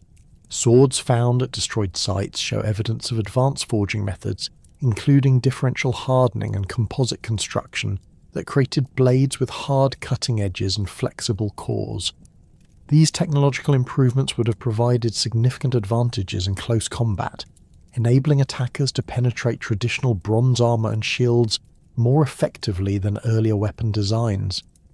The appearance of new weapon types in destruction contexts suggests tactical innovations that complemented technological advances in creating more effective military systems. Long straight swords, designed for thrusting rather than slashing attacks, appear frequently in archaeological contexts associated with Sea People's activities. These weapons, optimized for penetrating armor and fighting in close formation, represent significant departures from the curved, slashing swords that had characterized earlier Bronze Age warfare. Their effectiveness in siege warfare and urban combat may have contributed to the rapid success of attacks against fortified positions. Spear points recovered from destruction levels show similar technological innovations, with reinforced sockets and improved hafting techniques that created more durable weapons capable of withstanding the stresses of prolonged combat. Some examples feature barbed points designed to inflict maximum damage and prevent easier removal from wounds, suggesting military traditions that emphasize killing efficiency over the capture of prisoners for ransom or slavery. These weapon characteristics align with the archaeological evidence for systematic destruction, rather than simple conquest and occupation. Defensive innovations appear in archaeological contexts from sites that successfully resisted attack, revealing attempts by established powers to counter new military technologies and tactics. Fortification walls at sites like Carchemish show hasty modifications, including the addition of projecting towers and gate complexes, designed to provide overlapping fields of fire against attacking forces.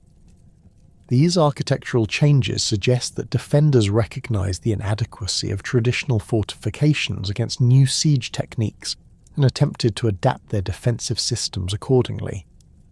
The systematic destruction of storage facilities and administrative centers reveals strategic thinking that went beyond simple military conquest to include deliberate elimination of the economic and political infrastructure that supported Bronze Age civilization. Attackers consistently targeted palace complexes, temple treasuries, and warehouse districts that contained the accumulated wealth and administrative records necessary for governmental function. This pattern suggests that the attacking forces understood the centralized nature of Bronze Age political systems and deliberately sought to prevent recovery by destroying the institutional framework that enabled palace control over territories and populations. Destruction layers at multiple sites contain evidence of deliberate burning using accelerants that created fires hot enough to melt bronze objects and collapse stone walls. The presence of olive oil residues and other flammable materials in destruction contexts indicates that attackers systematically used stored commodities to fuel destructive fires that consumed entire building complexes. This technique required detailed knowledge of storage locations and building layouts that suggests either extensive reconnaissance or assistance from local populations familiar with target sites. The treatment of religious installations during these attacks reveals attitudes toward traditional Bronze Age religious practices that differed markedly from earlier military campaigns. Temple complexes at destroyed sites show evidence of systematic desecration, with cult statues smashed, sacred vessels broken, and religious archives deliberately destroyed. This pattern contrasts sharply with traditional Bronze Age warfare, where victorious armies typically incorporated conquered deities into their own religious systems, rather than destroying them entirely. The systematic nature of religious destruction suggests ideological motivations that went beyond a simple military conquest. Human skeletal remains from destruction contexts provide disturbing evidence of the violence that accompanied these coordinated attacks. Mass burial pits at several sites contain the remains of men, women, and children who died violently, with bronze weapon points embedded in bones and evidence of burning that suggests bodies were deliberately incinerated. The demographic composition of these mass burials indicates that attackers made little distinction between combatants and non-combatants, pursuing policies of systematic elimination rather than conquest and incorporation. The geographic scope of simultaneous destructions extends from the Anatolian coast to the southern Levant, encompassing territories that had previously belonged to different political systems and cultural traditions. This broad distribution suggests military capabilities that enabled attacking forces to project power across vast distances while maintaining coordination and supply lines necessary for sustained campaigns. The ability to conduct simultaneous operations across such extensive territories implies organisational structures and logistical capabilities that rivaled those of established Bronze Age empires. Coastal sites throughout this region show evidence of attacks that combined naval assault with overland military operations, suggesting amphibious capabilities that enabled attackers to coordinate sea and land forces effectively. Harbour installations at destroyed sites were systematically demolished, with stone quays broken up and anchorage areas filled with debris that prevented future maritime use. This pattern indicates strategic thinking that aimed to eliminate the maritime infrastructure necessary for international trade and naval defence, effectively isolating surviving communities from external support and supply. The failure of traditional diplomatic mechanisms to address these coordinated attacks reveals the inadequacy of Bronze Age international relations for dealing with enemies who operated outside established political frameworks. The Amarna letters and other diplomatic archives contain no references to formal negotiations or treaty arrangements with Sea Peoples groups, suggesting that these forces either rejected traditional diplomatic protocols or were never approached through normal channels. This diplomatic isolation may have contributed to the systematic nature of destruction by eliminating opportunities for negotiated settlements that might have preserved some Bronze Age institutional structures. The coordinated devastation that had swept across the eastern Mediterranean reached the borders of Egypt during the 8th year of Ramesses III's reign, confronting the last great pharaoh of the New Kingdom with the most serious external threat the Nile Valley had faced since the Hyksos invasions over 4 centuries earlier. Unlike the gradual decline experienced by the Hittite Empire or the piecemeal destruction of Mycenaean palaces, Egypt's confrontation with the Sea Peoples represented a concentrated test of institutional resilience that would determine whether any of the great Bronze Age civilizations could survive the crisis intact. The royal inscriptions at Medinet Habu describe the approaching threat in unprecedented terms, characterizing the Sea Peoples not merely as raiders, but as a confederation of displaced populations seeking permanent settlement through military conquest. The hieroglyphic texts at Medinet Habu identify the attacking coalition as comprising multiple distinct groups, including the Peleset, Dieka, Shekelesh, Denayan and Vashesh, each contributing specialized military capabilities to a coordinated campaign that threatened Egypt from both land and sea. Egyptian intelligence networks, which had maintained extensive contacts throughout the eastern Mediterranean, provided Ramesses III with detailed information about the systematic destruction of Hittite territories and Levantine cities that preceded the assault on Egypt. This advance warning enabled Egyptian military planners to develop comprehensive defensive strategies that leveraged the kingdom's geographical advantages while compensating for numerical disadvantages against the attacking forces. The Egyptian military response to the Sea Peoples' threat demonstrated the new kingdom's institutional capacity for large-scale mobilization and strategic planning that distinguished it from the fragmented political structures that had characterized other late Bronze Age civilizations. Ramesses III's military preparations involved coordinating defensive efforts across multiple theatres simultaneously, with land forces positioned to defend the Nile Delta, while naval squadrons prepared to contest Sea Peoples' maritime supremacy in Egyptian territorial waters. The scope of these preparations required mobilizing resources from throughout the Egyptian Empire, including Nubian gold reserves, Levantine tribute obligations, and domestic agricultural surplus that had been accumulating in temple and royal granaries.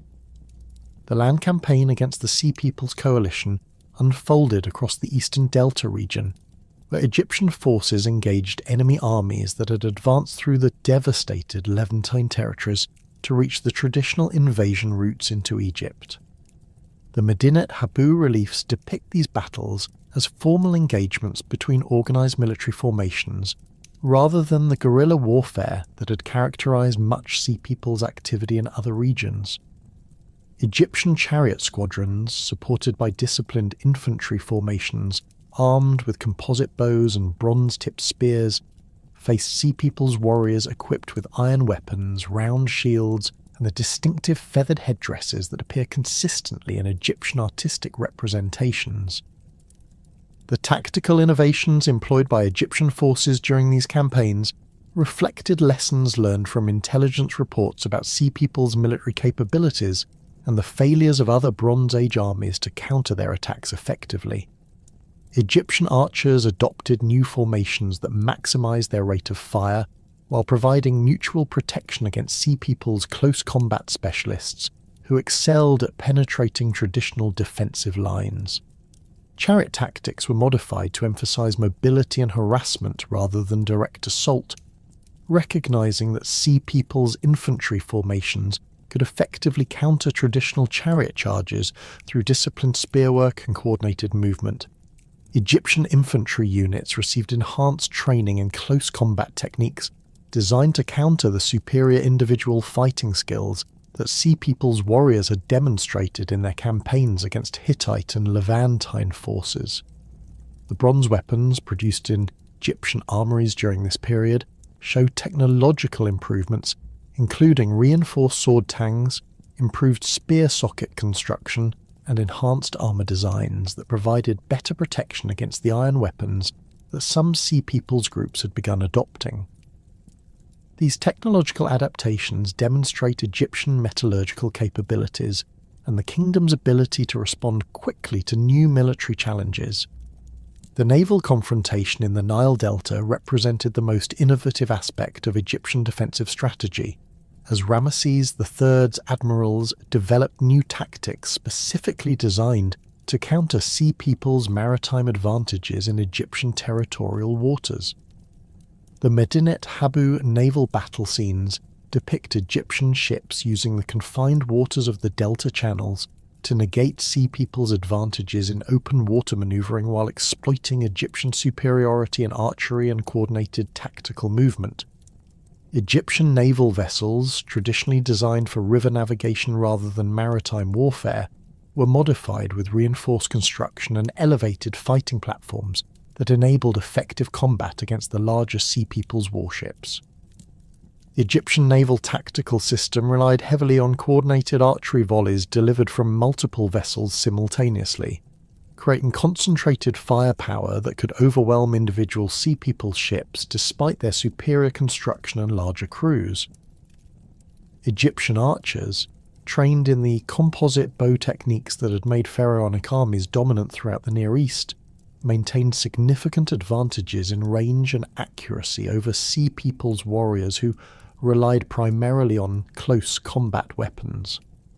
The confined waters of the Delta channels prevented Sea People's vessels from using their superior speed and maneuverability to avoid Egyptian archery, forcing them into direct confrontations where Egyptian tactical coordination proved decisive.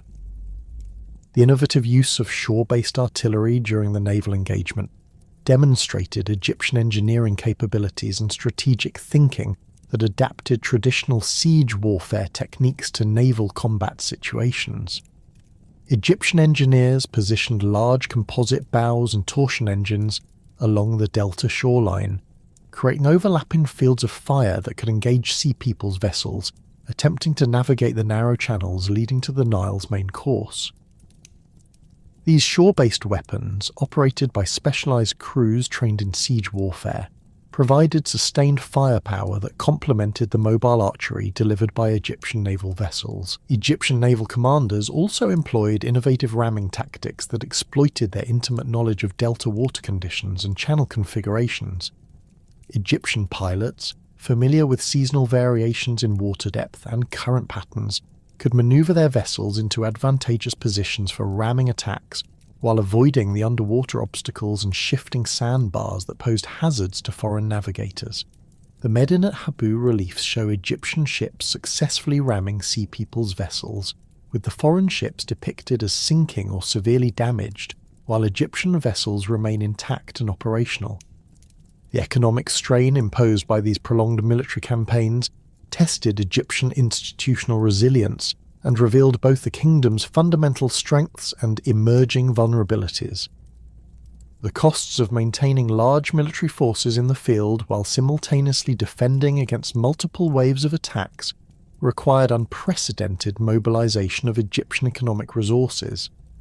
Temple granaries throughout the kingdom were systematically emptied to supply military rations, while craft workshops were converted to weapons production and military equipment manufacturing.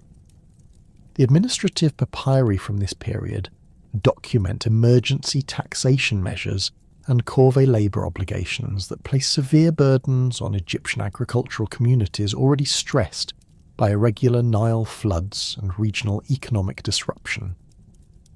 Nubian gold production, which had provided crucial economic support for Egyptian military activities throughout the New Kingdom period, faced increasing difficulties as mining operations required enhanced security against raiding parties that may have included Sea Peoples groups operating in the Red Sea region.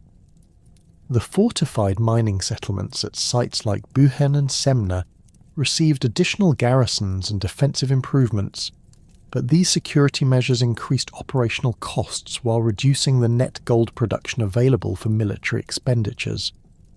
Egyptian administrative records document growing difficulties in maintaining the tribute obligations that Nubian provinces owed to the pharaonic government, reflecting broader economic pressures affecting the entire imperial system.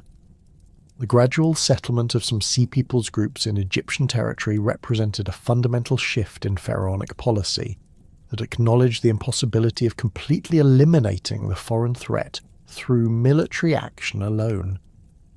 Following their military defeats in the Delta campaigns, substantial numbers of Peliset and Tieka warriors were settled in Egyptian garrison towns, where they could be integrated into the pharaonic military system while providing ongoing security against future Sea Peoples attacks. This settlement policy required careful management to prevent the foreign warriors from becoming a threat to internal Egyptian security, while ensuring their continued loyalty to pharaonic authority.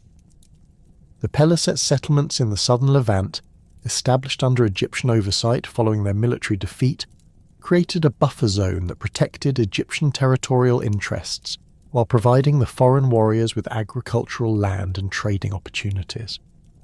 Egyptian administrative records document the complex negotiations required to establish these settlements, including agreements about land tenure, military service obligations, and religious practices that would govern Pelisate communities under Egyptian sovereignty. The success of these arrangements required Egyptian officials to balance the foreign warriors' desire for autonomy with pharaonic requirements for political control and military service. Tieka settlements along the Levantine coast served similar strategic purposes while reflecting different cultural traditions and economic specializations. The Tieka, who had demonstrated particular expertise in maritime activities during their raiding campaigns, were settled in coastal locations where their naval skills could support Egyptian commercial and military activities. These settlements required Egyptian investment in harbour facilities and defensive fortifications, but they provided valuable maritime capabilities that enhanced Egyptian control over eastern Mediterranean trade routes that had been disrupted by Sea Peoples' activities. The integration of foreign warriors into Egyptian military units created new challenges for pharaonic military organization and command structures. Egyptian military scribes developed new administrative procedures for managing units that combined traditional Egyptian soldiers with foreign warriors who possessed different training, equipment, and tactical traditions. The hieroglyphic records document experimental unit organizations that attempted to combine Egyptian archery capabilities with sea peoples' close combat expertise, creating hybrid formations that could exploit the advantages of both military traditions. The assassination conspiracy that emerged during the later years of Ramesses III's reign reflected the internal tensions created by prolonged military campaigns and the social disruption caused by foreign settlement policies. The judicial papyrus that documents the conspiracy reveals a complex plot involving court officials, military commanders, and members of the royal family who opposed the pharaoh's policies regarding sea people's settlement and resource allocation. The conspiracy's participants included high-ranking officials who had been responsible for implementing the foreign settlement programs, suggesting that these policies had created significant opposition within the Egyptian administrative establishment. The conspiracy's planning phase involved extensive coordination between court officials and provincial administrators who controlled access to military resources and communication networks necessary for a successful coup attempt. The judicial records reveal that conspirators had attempted to secure support from Nubian military units and foreign mercenary forces, indicating that the plot represented more than simple palace intrigue, but constituted a serious challenge to pharaonic authority. The discovery and suppression of the conspiracy required extensive security investigations that disrupted normal administrative functions and created lasting suspicion within the royal court. The trial proceedings following the conspiracy's discovery provide detailed evidence of the judicial procedures and legal concepts that governed Egyptian responses to treason and political rebellion. The court records document interrogation methods, evidence evaluation procedures, and sentencing guidelines that reveal sophisticated legal thinking about political crimes and appropriate punishments. The harsh sentences imposed on convicted conspirators, including execution and forced suicide, demonstrate the seriousness with which pharaonic authority regarded challenges to royal prerogatives and foreign policy decisions. The broader implications of the assassination conspiracy extended beyond immediate questions of royal security to encompass fundamental issues about Egyptian political stability and institutional continuity. The conspiracy's emergence during a period of external military pressure and internal economic stress revealed vulnerabilities in the pharaonic system that would influence subsequent political developments throughout the late New Kingdom period. The need for extensive security measures to protect royal authority diverted resources from military campaigns and administrative functions, contributing to the gradual decline in Egyptian capabilities that would characterize the Third Intermediate Period. The administrative reforms implemented following the conspiracy's suppression attempted to address the institutional weaknesses that had enabled the plot's development while maintaining the foreign settlement policies that Ramesses III considered essential for Egyptian security. New oversight procedures were established for monitoring communication between court officials and provincial administrators, while foreign military units received additional Egyptian supervisors to prevent potential collaboration with hostile forces. These security measures increased administrative costs and reduced governmental efficiency, but they provided necessary protection against future internal threats. The military consequences of the conspiracy extended beyond immediate security concerns to encompass broader questions about Egyptian military organization and strategic planning. The involvement of military commanders in the conspiracy forced pharaonic authorities to conduct extensive purges within the officer corps, removing experienced leaders whose loyalty had become questionable. These personnel changes disrupted military command structures during a period when Egyptian forces continued to face external threats from Sea Peoples groups that had not been completely defeated or successfully integrated into Egyptian territories. The economic impact of prolonged military campaigns and internal security measures created fiscal pressures that would influence Egyptian political development for generations. the extraordinary expenditures required for defending against Sea People's attacks, establishing foreign settlements, and suppressing internal opposition exhausted royal treasuries and temple resources that had been accumulated during earlier periods of prosperity. The administrative papyri document emergency financial measures, including the melting of ceremonial gold objects, increased taxation on agricultural production, and reduced expenditures on traditional royal building projects. Temple institutions, which had served as crucial sources of economic support for pharaonic military activities, began asserting greater independence from royal authority as their resources became depleted through military expenditures. The high priest of Amun at Thebes, who controlled vast agricultural estates and craft workshops throughout Upper Egypt, negotiated new agreements with pharaonic authorities that reduced their tribute obligations while maintaining their religious prerogatives. These arrangements represented fundamental shifts in the balance of power between royal and religious authorities that would characterize Egyptian politics throughout the Third Intermediate Period. The gradual decline in Egyptian military capabilities during the final years of Ramesses III's reign reflected the cumulative impact of prolonged warfare, internal political instability, and economic exhaustion that had accompanied the kingdom's confrontation with the Sea People's crisis.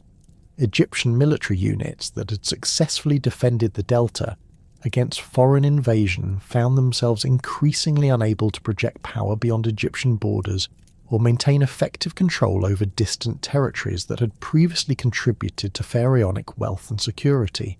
The administrative records document growing difficulties in maintaining communication with Nubian provinces and Levantine dependencies that had been integral components of the New Kingdom imperial system. The Egyptian victory over the Sea People's coalition marked not the restoration of the old Bronze Age order, but rather the beginning of a fundamental transformation that would reshape the political and cultural landscape of the Eastern Mediterranean. While Ramesses III had successfully defended the Nile Delta and maintained pharaonic control over core Egyptian territories, the broader regional system that had sustained late Bronze Age civilization lay in ruins.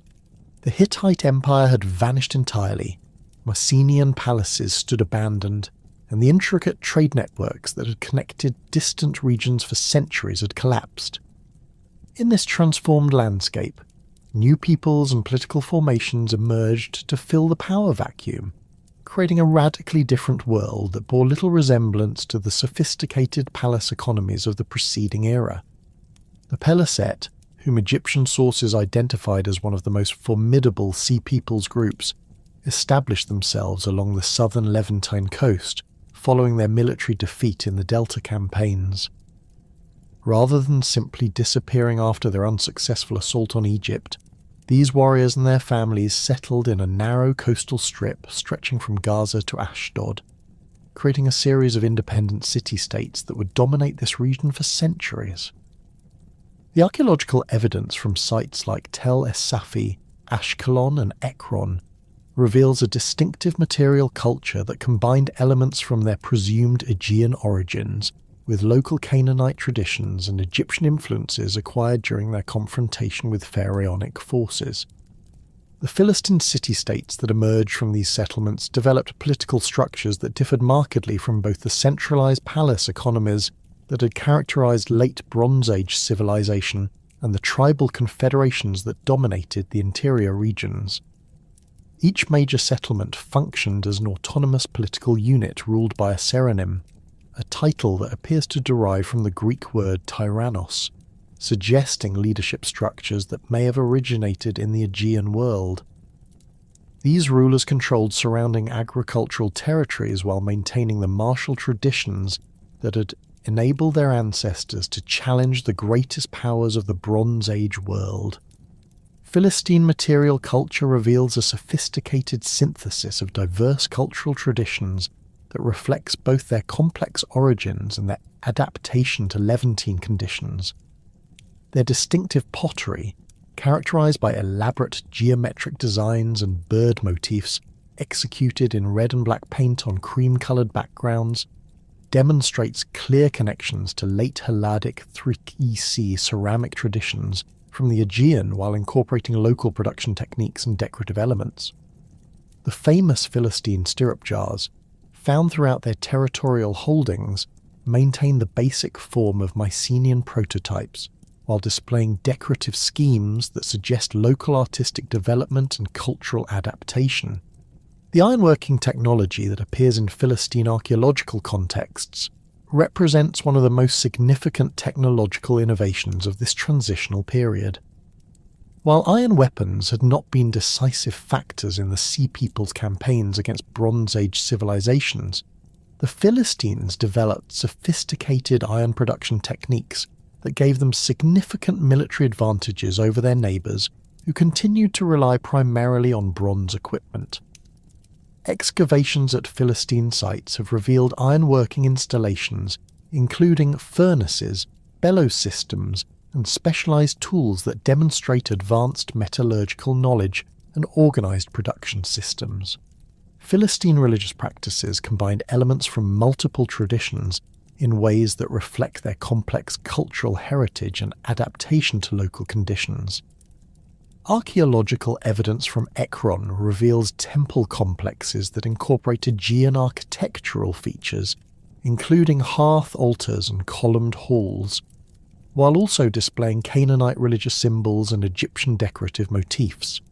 The famous Ashdod figurines, depicting seated female figures with distinctive headdresses, suggest religious traditions that may have originated in the Aegean world while adapting to local theological concepts and ritual requirements. The agricultural systems developed in Philistine territories demonstrate sophisticated adaptation to Mediterranean environmental conditions and the integration of diverse farming traditions. Archaeological surveys reveal extensive olive oil production facilities that employed advanced pressing techniques to extract oil for both local consumption and regional trade. The scale of these operations, evidenced by massive stone presses and storage installations, indicates that olive oil production became a crucial economic foundation for Philistine prosperity and political independence. The military organisation of Philistine city-states reflected their warrior heritage while adapting to the defensive requirements of settled agricultural communities. Archaeological evidence reveals extensive fortification systems at major sites, including massive earthwork ramparts, stone-built gates with complex defensive approaches, and strategically positioned watchtowers that could coordinate defensive responses across multiple settlements. These fortifications incorporated both Aegean architectural traditions and local defensive innovations, creating hybrid systems that proved effective against the various military threats that characterized this unstable period.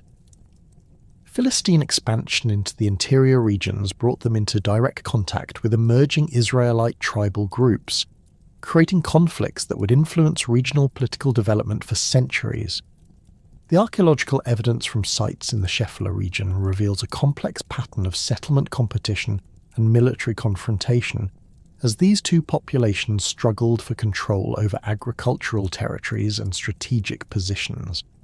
The distinctive material cultures of these groups provide clear evidence for their separate identities and territorial boundaries, while also revealing areas of cultural interaction and technological exchange. The gradual decline of Egyptian control over the southern Levant created opportunities for Philistine political expansion that extended their influence far beyond their original coastal settlements. Egyptian administrative records from the late 20th dynasty document growing difficulties in maintaining effective control over traditional dependencies in the region, while Philistine settlements expanded eastward into areas that had previously been under direct pharaonic administration. This territorial expansion required sophisticated military organisation and diplomatic capabilities that demonstrate the political maturation of Philistine institutions. The Neo-Assyrian Empire's emergence as a dominant regional power represented the most significant political development in the aftermath of the Bronze Age collapse, as Assyrian rulers exploited the power vacuum created by Hittite fragmentation to expand their control over vast territories that had previously been beyond their reach. The reign of Tiglath-Pileser would mark the beginning of systematic Assyrian expansion into former Hittite territories, with military campaigns that demonstrated new tactical capabilities and organizational structures adapted to the changed political landscape of the post-Bronze Age world. Assyrian military innovations during this period included the systematic adoption of iron weapons and the development of siege warfare techniques that proved devastatingly effective against the fortified cities that had survived the initial Bronze Age collapse. The iron-tipped spears and swords that equipped Assyrian infantry units provided significant advantages over enemies who continued to rely on bronze weapons, while Assyrian siege engines and assault tactics enabled rapid capture of strongly fortified positions. These technological and tactical advantages, combined with sophisticated logistics and communication systems, enabled Assyrian forces to conduct sustained campaigns across vast distances while maintaining effective coordination and supply. The administrative systems developed by Neo-Assyrian rulers to govern their expanding territories represented significant innovations in imperial organization that addressed the challenges of controlling diverse populations across extensive geographical regions. Unlike the palace-centered economies that had characterized late Bronze Age empires, the Assyrian system emphasized military control and tribute extraction through networks of appointed governors who answered directly to the royal court. These officials, drawn primarily from the Assyrian military and administrative elite, maintained garrisons in strategic locations, while supervising local rulers who retained limited autonomy in exchange for regular tribute payments and military service. Assyrian expansion into the Euphrates Valley brought them into direct contact with Aramean tribal groups who had established themselves in the power vacuum created by Hittite collapse. These Aramean populations, organized in tribal confederations led by warrior chiefs, controlled crucial agricultural territories and trade routes that the Assyrians required for their continued expansion. The resulting conflicts combined traditional Near Eastern siege warfare with innovative tactics adapted to fighting mobile tribal armies that could avoid direct confrontation while conducting effective guerrilla operations. The cultural impact of Assyrian expansion extended far beyond simple political control to encompass systematic efforts to transform the cultural and religious practices of conquered populations. Assyrian administrative records document extensive deportation programs that moved conquered populations to distant regions while settling Assyrian colonists in strategic locations throughout the empire. These population transfers, conducted on a scale unprecedented in ancient warfare, aimed to prevent regional rebellions while creating loyal populations that would support continued Assyrian control. Assyrian military campaigns in former Hittite territories revealed the complete collapse of the political structures that had maintained order in these regions during the late Bronze Age period. The great fortress cities that had anchored Hittite provincial administration lay abandoned or were occupied by small populations that lacked the resources and organization necessary for effective resistance. Assyrian forces encountered minimal organized opposition as they advanced through regions that had previously required major military campaigns to conquer, demonstrating the thoroughness of the political collapse that had accompanied the end of the Bronze Age.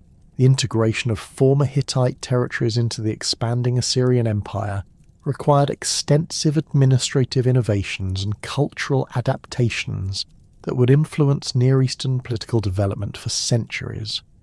Assyrian officials encountered diverse populations speaking multiple languages and maintaining distinct cultural traditions that had been preserved despite the collapse of centralized political authority.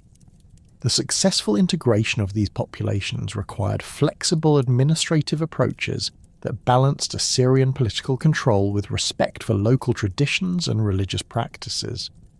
Phoenician maritime expansion represented another crucial development in the post-Bronze Age transformation, as coastal populations who had survived the initial collapse developed new trading networks that gradually restored commercial connections across the Mediterranean. The Phoenician cities of Tyre, Sidon and Byblos had maintained their independence during the Bronze Age collapse through a combination of defensive preparations, diplomatic flexibility, and maritime capabilities that enabled them to avoid the systematic destruction that had devastated inland centres. The development of Phoenician trading networks required significant innovations in maritime technology and commercial organisation that addressed the challenges of conducting long-distance trade in a fragmented political landscape. Phoenician shipbuilders developed new vessel designs that combined cargo capacity with defensive capabilities, enabling merchant expeditions to defend themselves against pirates while carrying substantial quantities of goods across long distances. These ships featured reinforced construction, elevated fighting platforms, and specialised storage areas that could accommodate diverse cargo types while providing protection for valuable merchandise.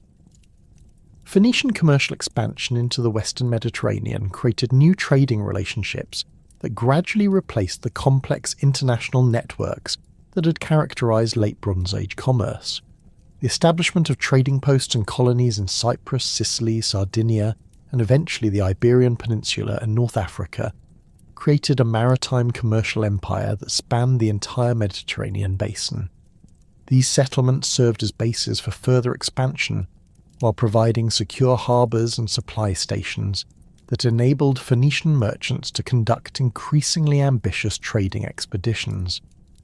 The cultural impact of Phoenician expansion extended far beyond simple commercial exchange, to include the transmission of technological innovations, artistic traditions, and religious practices that would influence Mediterranean civilization for centuries. Phoenician merchants carried ironworking techniques, alphabetic writing systems, and artistic motifs throughout their trading networks, creating cultural connections that transcended political boundaries. The Phoenician alphabet, derived from earlier Canaanite writing systems, became the foundation for Greek and Latin scripts that would dominate Mediterranean literacy for millennia. Phoenician religious practices, centered on the worship of Baal, Astarte, and other Canaanite deities, spread throughout their commercial networks and influenced local religious traditions in distant regions. Archaeological evidence from Phoenician settlements reveals temple complexes that maintained traditional architectural forms while adapting to local conditions and incorporating regional religious elements. These religious centres served not only as places of worship but also as commercial and diplomatic meeting points that facilitated cultural exchange and political negotiation. The gradual emergence of early Iron Age kingdoms in the interior regions of the Levant reflected the slow process of political reorganisation that followed the collapse of Bronze Age palace economies. The tribal confederations that had maintained themselves in marginal areas during the late Bronze Age began consolidating their control over larger territories as the absence of imperial oversight created opportunities for territorial expansion and political development. These emerging political formations combined traditional tribal structures with innovations in military organisation and administrative practice that enabled them to control settled agricultural populations. The early Israelite tribal confederations that emerged in the central hill country represent one of the most significant examples of this political transformation. Archaeological evidence from sites like Shiloh, Bethel, and early Jerusalem reveals the gradual development of settlement hierarchies and administrative structures that enabled tribal leaders to coordinate activities across extensive territories. The distinctive material culture that appears at these sites, characterized by simple pottery traditions and limited evidence for social stratification, suggests political organizations that differed markedly from both the palace economies of the late Bronze Age and the city-state systems that characterized coastal regions. The development of Israelite religious traditions during this period reflects the complex cultural transformations that accompanied political reorganization in the post-Bronze Age world. Archaeological evidence suggests that early Israelite religious practices incorporated elements from various Canaanite traditions, while developing distinctive theological concepts and ritual practices. The absence of elaborate temple complexes and cult statuary at early Israelite sites suggests religious traditions that emphasized different forms of divine worship and community organization than those that had characterized late Bronze Age palace religions. The gradual consolidation of Israelite tribal territories required military innovations and political developments that enabled these communities to compete effectively with more established political formations, including Philistine city-states and surviving Canaanite centers. The adoption of iron weapons and defensive technologies provided military advantages that supported territorial expansion, while the development of administrative systems enabled tribal leaders to coordinate activities across larger geographical areas and more diverse populations. Aramaean political formations emerged throughout Syria and northern Mesopotamia as tribal groups established control over territories that had previously been governed by Hittite and Assyrian administrators. These Aramaean kingdoms combined traditional tribal leadership structures with innovations in urban planning and administrative organization that enabled them to govern settled populations while maintaining their military effectiveness. The archaeological evidence from sites like Damascus, Hamath, and Tel Halaf reveals the development of fortified urban centers that served as political and commercial focal points for surrounding territories. The cultural influence of Aramean populations extended far beyond their immediate territorial holdings through their role as intermediaries in the commercial and cultural networks that gradually replaced late Bronze Age international systems.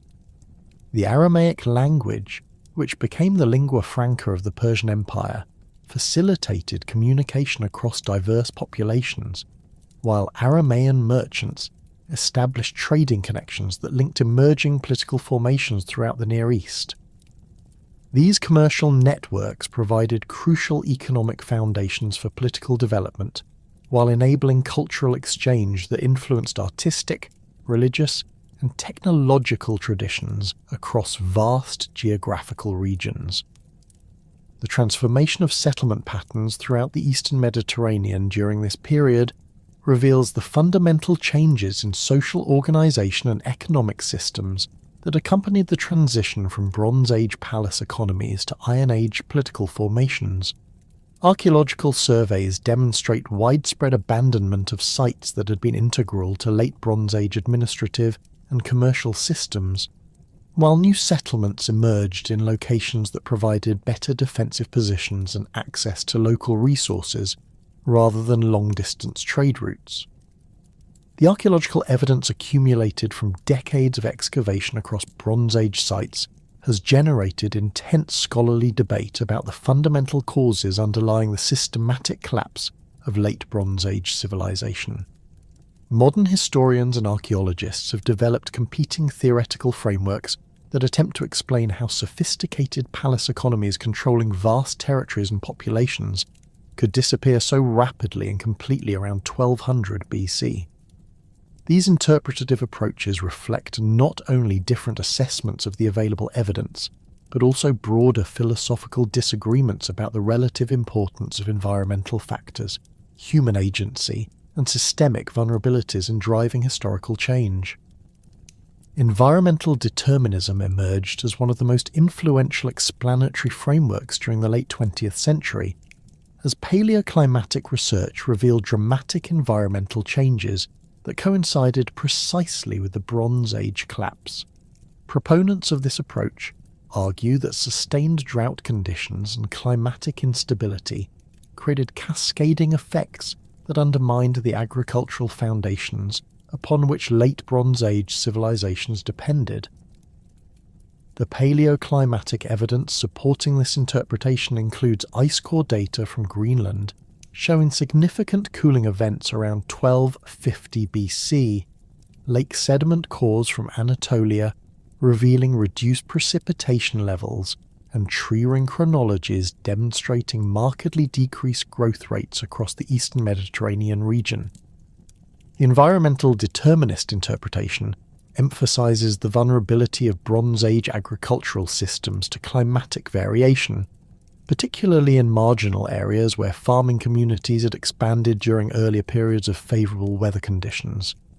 Mycenaean settlements in the Argolid Plain, for example, had developed intensive agricultural practices that maximised productivity during stable climatic periods, but proved extremely vulnerable when environmental conditions deteriorated. The complex drainage systems that had enabled cultivation of previously unusable land required constant maintenance and adequate water supplies that became impossible to maintain during prolonged drought periods. Hittite agricultural territories in central Anatolia faced similar environmental pressures as reduced precipitation levels made traditional farming practices unsustainable across extensive regions that had previously supported dense rural populations. The administrative tablets from Hattusa document growing difficulties in collecting agricultural tribute from provincial territories, suggesting that environmental stress had reduced productivity below the levels necessary to maintain imperial administrative systems. The systematic abandonment of marginal agricultural settlements throughout Anatolia during this period provides archaeological confirmation of environmental pressures that forced populations to concentrate in areas with more reliable water sources. Critics of environmental determinism argue that climatic changes alone cannot explain the sudden and systematic nature of Bronze Age collapse, pointing to evidence that many regions had successfully adapted to previous episodes of environmental stress without experiencing complete civilizational breakdown.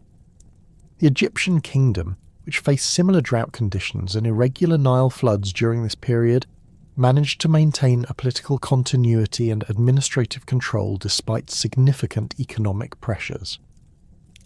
This differential survival rate suggests that environmental factors, while important, interacted with other variables including political organisation, military capabilities, and social cohesion to determine which civilization survived the crisis.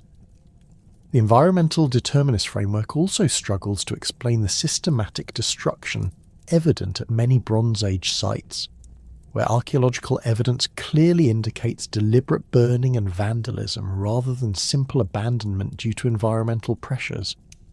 The destruction layers at Ugarit, Pylos, and numerous other sites contain evidence of violent conflict, including scattered weapons, human skeletal remains showing trauma, and building destruction patterns that suggest coordinated military action rather than gradual abandonment due to agricultural failure.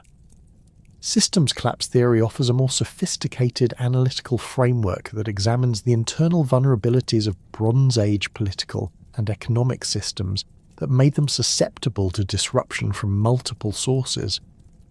This theoretical approach emphasizes the interconnected nature of late Bronze Age civilization, arguing that the complex networks of trade, diplomacy, and administrative control that enabled unprecedented prosperity also created dangerous dependencies that could trigger cascading failures when disrupted. The palace economies that dominated this period had achieved remarkable efficiency through specialization and centralized control. But these same characteristics made them extremely vulnerable to external shocks that could disrupt their essential functions.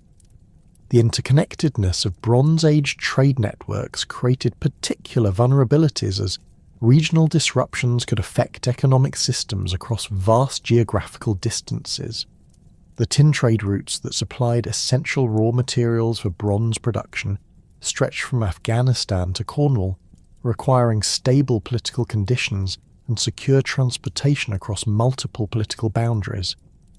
When conflicts or political instability disrupted any segment of these supply chains, the effects rippled throughout the entire network, forcing communities dependent on bronze technology to seek alternative sources or adapt to reduced availability of essential materials. The administrative complexity that enabled palace economies to manage vast territories and diverse populations also created potential failure points that could trigger systemic collapse. The Linear B tablets from Mycenaean palaces reveal bureaucratic systems of extraordinary sophistication that tracked individual livestock, complex land tenure arrangements, and elaborate craft production quotas. However, these administrative systems required large numbers of trained scribes, standardized procedures, and reliable communication networks that could be disrupted by relatively minor political or military crises. Systems collapse theorists argue that the centralized nature of Bronze Age political organization created dangerous concentrations of administrative and economic control that left entire regions vulnerable to the failure of individual palace centers. When the palace at Pylos was destroyed, the entire administrative apparatus that governed southwestern Greece disappeared simultaneously, leaving rural communities without the institutional framework necessary for coordinated defense, resource distribution, or political organization. This concentration of essential functions in vulnerable centers created systemic fragility that enabled localized disruptions to trigger regional collapse. The tribute and redistribution systems that connected palace centers with their rural hinterlands created additional vulnerabilities as economic relationships became increasingly complex and interdependent. Rural communities that had specialized in particular forms of production depended upon palace redistribution networks to obtain essential goods that they could no longer produce locally. When these networks were disrupted by military action or administrative breakdown, rural communities faced immediate survival crises that forced rapid adaptation or abandonment of traditional settlement patterns. Migration and invasion hypotheses focus on the role of population movements and military conflicts in triggering Bronze Age collapse, emphasizing human agency and deliberate destruction rather than environmental or systemic factors. Proponents of invasion theories argue that the archaeological evidence for systematic destruction at Bronze Age sites indicates coordinated military campaigns by external enemies rather than internal collapse due to environmental or administrative pressures. The Sea Peoples, in this interpretation, represent organized military forces that deliberately targeted Bronze Age centers for conquest and plunder, using superior military technology and tactics to overcome established defensive systems. The invasion hypothesis draws strong support from Egyptian sources that describe coordinated attacks by Sea Peoples coalitions employing both land and naval forces in systematic campaigns against Bronze Age centers. The Medinet Habu reliefs provide detailed visual documentation of foreign warriors equipped with distinctive weapons and military equipment that differed markedly from traditional Bronze Age military technology. The systematic nature of destructions across multiple regions within narrow timeframes suggests coordinated military action rather than coincidental local conflicts or environmental disasters. Archaeological evidence from destruction layers supports invasion theories through the presence of foreign weapon types, burned buildings, and human skeletal remains showing trauma consistent with violent conflict. The bronze weapons found at destroyed sites often display technological innovations, including improved metallurgy and design features that provided military advantages over traditional Bronze Age equipment. The appearance of these superior weapons in destruction contexts suggests that attacking forces possessed technological capabilities that enabled them to overcome established military systems. Critics of invasion theories argue that the evidence for foreign military technology is insufficient to support claims of technological superiority that would enable small raiding forces to overcome the massive military establishments of Bronze Age empires. The Hittite Empire maintained professional military forces numbering in the tens of thousands, equipped with bronze weapons and chariot formations that had dominated Near Eastern warfare for centuries. The idea that relatively small groups of foreign raiders could systematically defeat these established military systems requires more compelling evidence of technological or tactical advantages than currently exists in the archaeological record. The migration hypothesis offers a more nuanced interpretation that emphasizes population movements driven by environmental pressures and political instability rather than organized military conquest. This approach suggests that large populations displaced by drought conditions, political fragmentation, or economic collapse sought new territories through migration rather than coordinated invasion. The violence evident in archaeological contexts resulted from conflicts between migrating populations and established communities competing for increasingly scarce resources rather than systematic military campaigns aimed at conquest and plunder. Migration theorists argue that environmental pressures affecting multiple regions simultaneously created massive population displacements that overwhelmed the capacity of receiving areas to integrate newcomers peacefully. The Aegean region, which may have been the source of some Sea Peoples groups, experienced widespread settlement abandonment during the late 13th century BC as Mycenaean palace economies collapsed and rural communities could no longer sustain their populations. These displaced populations, possessing military skills and maritime capabilities developed during the Late Bronze Age, sought new territories through seaborne migration that brought them into conflict with established populations throughout the Eastern Mediterranean. The internal versus external causation debate reflects fundamental disagreements about whether Bronze Age collapse resulted primarily from internal weaknesses within palace economies or external pressures from migrating populations and environmental changes. Internal causation theories emphasize the inherent instability of highly centralized political systems that concentrated power and resources in vulnerable palace centers, while creating dependencies that could trigger cascading failures. External causation theories focus on environmental pressures, population movements, and military conflicts that overwhelmed otherwise stable political systems through forces beyond their control. Recent archaeological research has revealed evidence supporting both internal and external factors, suggesting that Bronze Age collapse resulted from complex interactions between systemic vulnerabilities and external pressures rather than single causative factors. The palace economies had indeed created dangerous dependencies and administrative complexities that made them vulnerable to disruption, but environmental changes and population movements provided the specific triggers that activated these vulnerabilities and prevented successful adaptation to changing circumstances. Synthesis approaches that combine multiple explanatory factors have gained increasing acceptance among scholars who recognize that complex historical phenomena like Bronze Age collapse cannot be adequately explained through single-factor theories. These synthetic interpretations acknowledge that environmental stress, political instability, technological change, and population movements all contributed to the crisis, while recognizing that their relative importance varied across different regions and time periods. The Hittite Empire may have been particularly vulnerable to environmental pressures due to its dependence on marginal agricultural territories, while Mycenaean palaces faced greater challenges from internal political fragmentation and external military threats. The synthetic approach emphasizes the importance of feedback loops and cascading effects that amplified initial disruptions into systemic crises.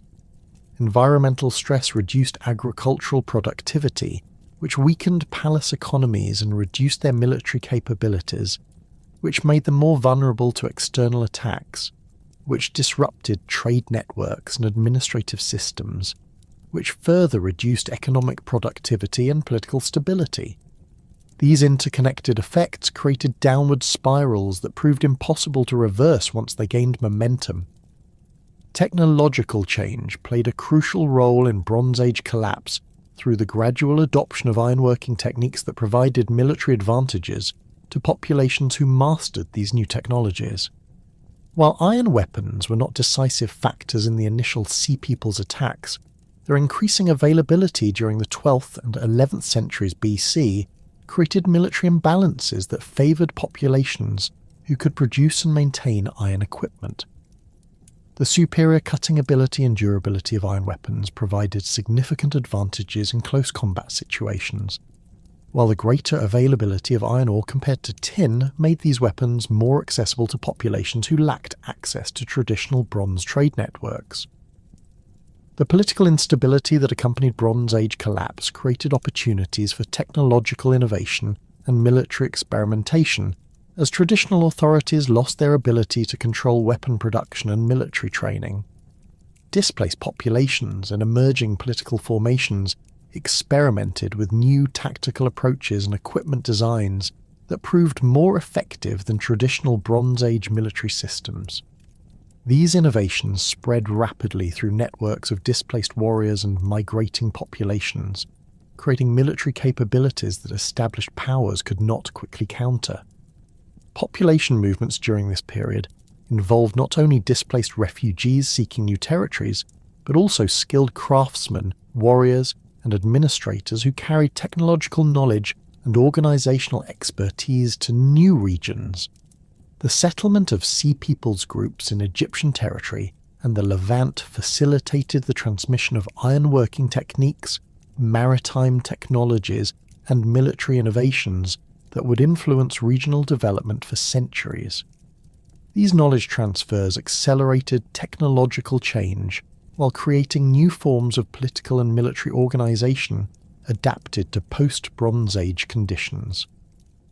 The role of social and economic inequality in Bronze Age collapse remains a subject of ongoing scholarly investigation, as researchers attempt to understand how internal social tensions may have contributed to political instability and reduced resilience to external pressures. Palace economies had created significant disparities between elite populations who controlled administrative and military functions and rural communities who provided agricultural surplus and military service. These inequalities may have reduced popular support for palace authorities and created internal conflicts that weakened defensive capabilities during periods of external threat. Archaeological evidence from late Bronze Age sites reveals increasing militarization and defensive construction that suggests growing internal tensions and security concerns during the centuries preceding collapse. The massive fortification projects undertaken at Mycenaean centres required enormous investments of labour and resources that may have strained palace economies while indicating serious threats to established authorities. The concentration of populations within fortified centres may have created unsustainable demographic pressures while reducing agricultural productivity and economic flexibility. The collapse of Bronze Age trade networks created economic disruptions that affected all levels of society, but may have had a particularly severe impacts on communities that had become dependent on specialised production for palace redistribution systems. Rural communities that had focused on olive oil production, textile manufacturing, or metallurgy for palace consumption faced immediate crises when these markets disappeared. The inability to quickly adapt production systems to changed economic conditions may have forced widespread population movements and settlement abandonment that contributed to broader social instability. Religious and ideological factors also played important roles in Bronze Age collapse, as the divine kingship concepts that legitimised palace authority became increasingly difficult to maintain during periods of military defeat and economic decline. The elaborate religious ceremonies and monumental construction projects that demonstrated royal power and divine favour required substantial resources that became unavailable during the crisis period. The failure to maintain traditional religious observances may have undermined popular confidence in palace authorities while creating opportunities for alternative political and religious movements to challenge established power structures. The transformation of the Eastern Mediterranean world between 1200 and 1000 BC represents one of history's most dramatic examples of civilizational collapse and subsequent recovery, offering crucial insights into the vulnerability of complex societies and the mechanisms through which human communities adapt to catastrophic change. The systematic destruction of palace economies and the emergence of radically different political formations created a historical laboratory that reveals fundamental patterns of social resilience and institutional failure that resonate across millennia of human experience. Modern scholars examining this transformation have identified striking parallels with other episodes of civilizational collapse, while recognizing the unique characteristics that made the Bronze Age crisis particularly devastating and transformative. The Roman Empire's gradual decline during the 4th and 5th centuries AD provides perhaps the most instructive comparison with Bronze Age collapse, revealing both similarities and crucial differences in how complex societies respond to systemic pressures. Like the late Bronze Age palace economies, the Roman imperial system had created extensive networks of trade, administration and military control that enabled unprecedented prosperity, while generating dangerous dependencies on centralized institutions. The barbarian migrations that contributed to Roman collapse paralleled Sea Peoples movements in combining displaced populations seeking new territories with military pressures that overwhelmed established defensive systems.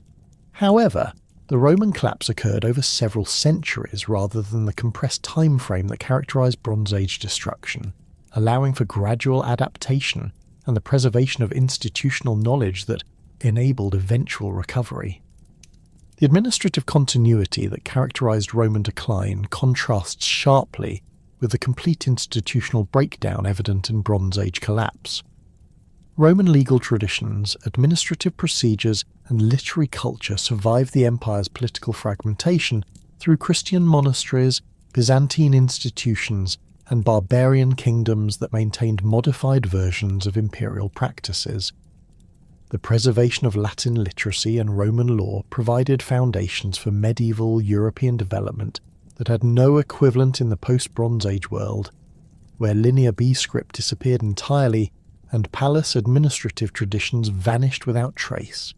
The Mayan civilization's collapse during the 9th and 10th centuries AD offers another revealing parallel, particularly in demonstrating how environmental pressures can interact with political instability to trigger rapid civilizational breakdown.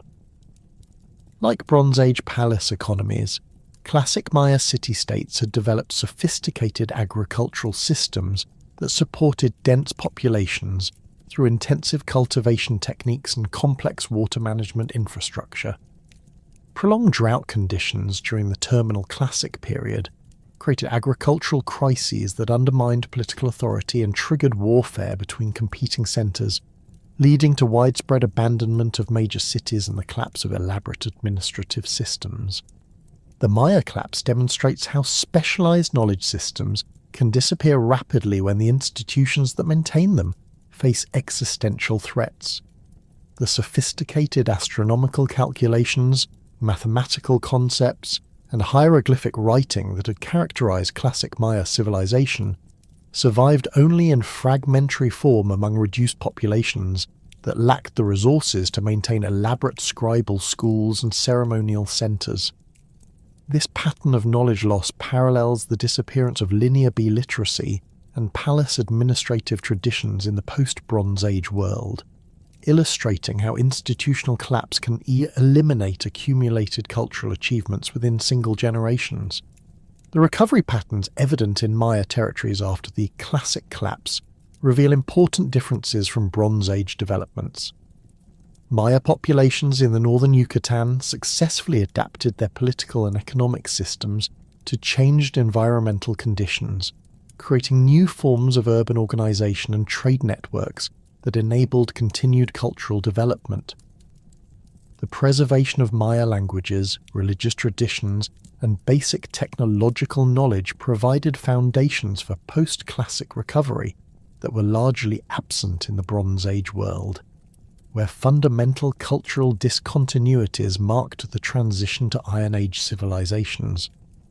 The Chinese dynastic cycle provides additional perspectives on civilizational collapse and recovery, demonstrating how political fragmentation can occur within continuous cultural frameworks that preserve essential institutional knowledge and social practices.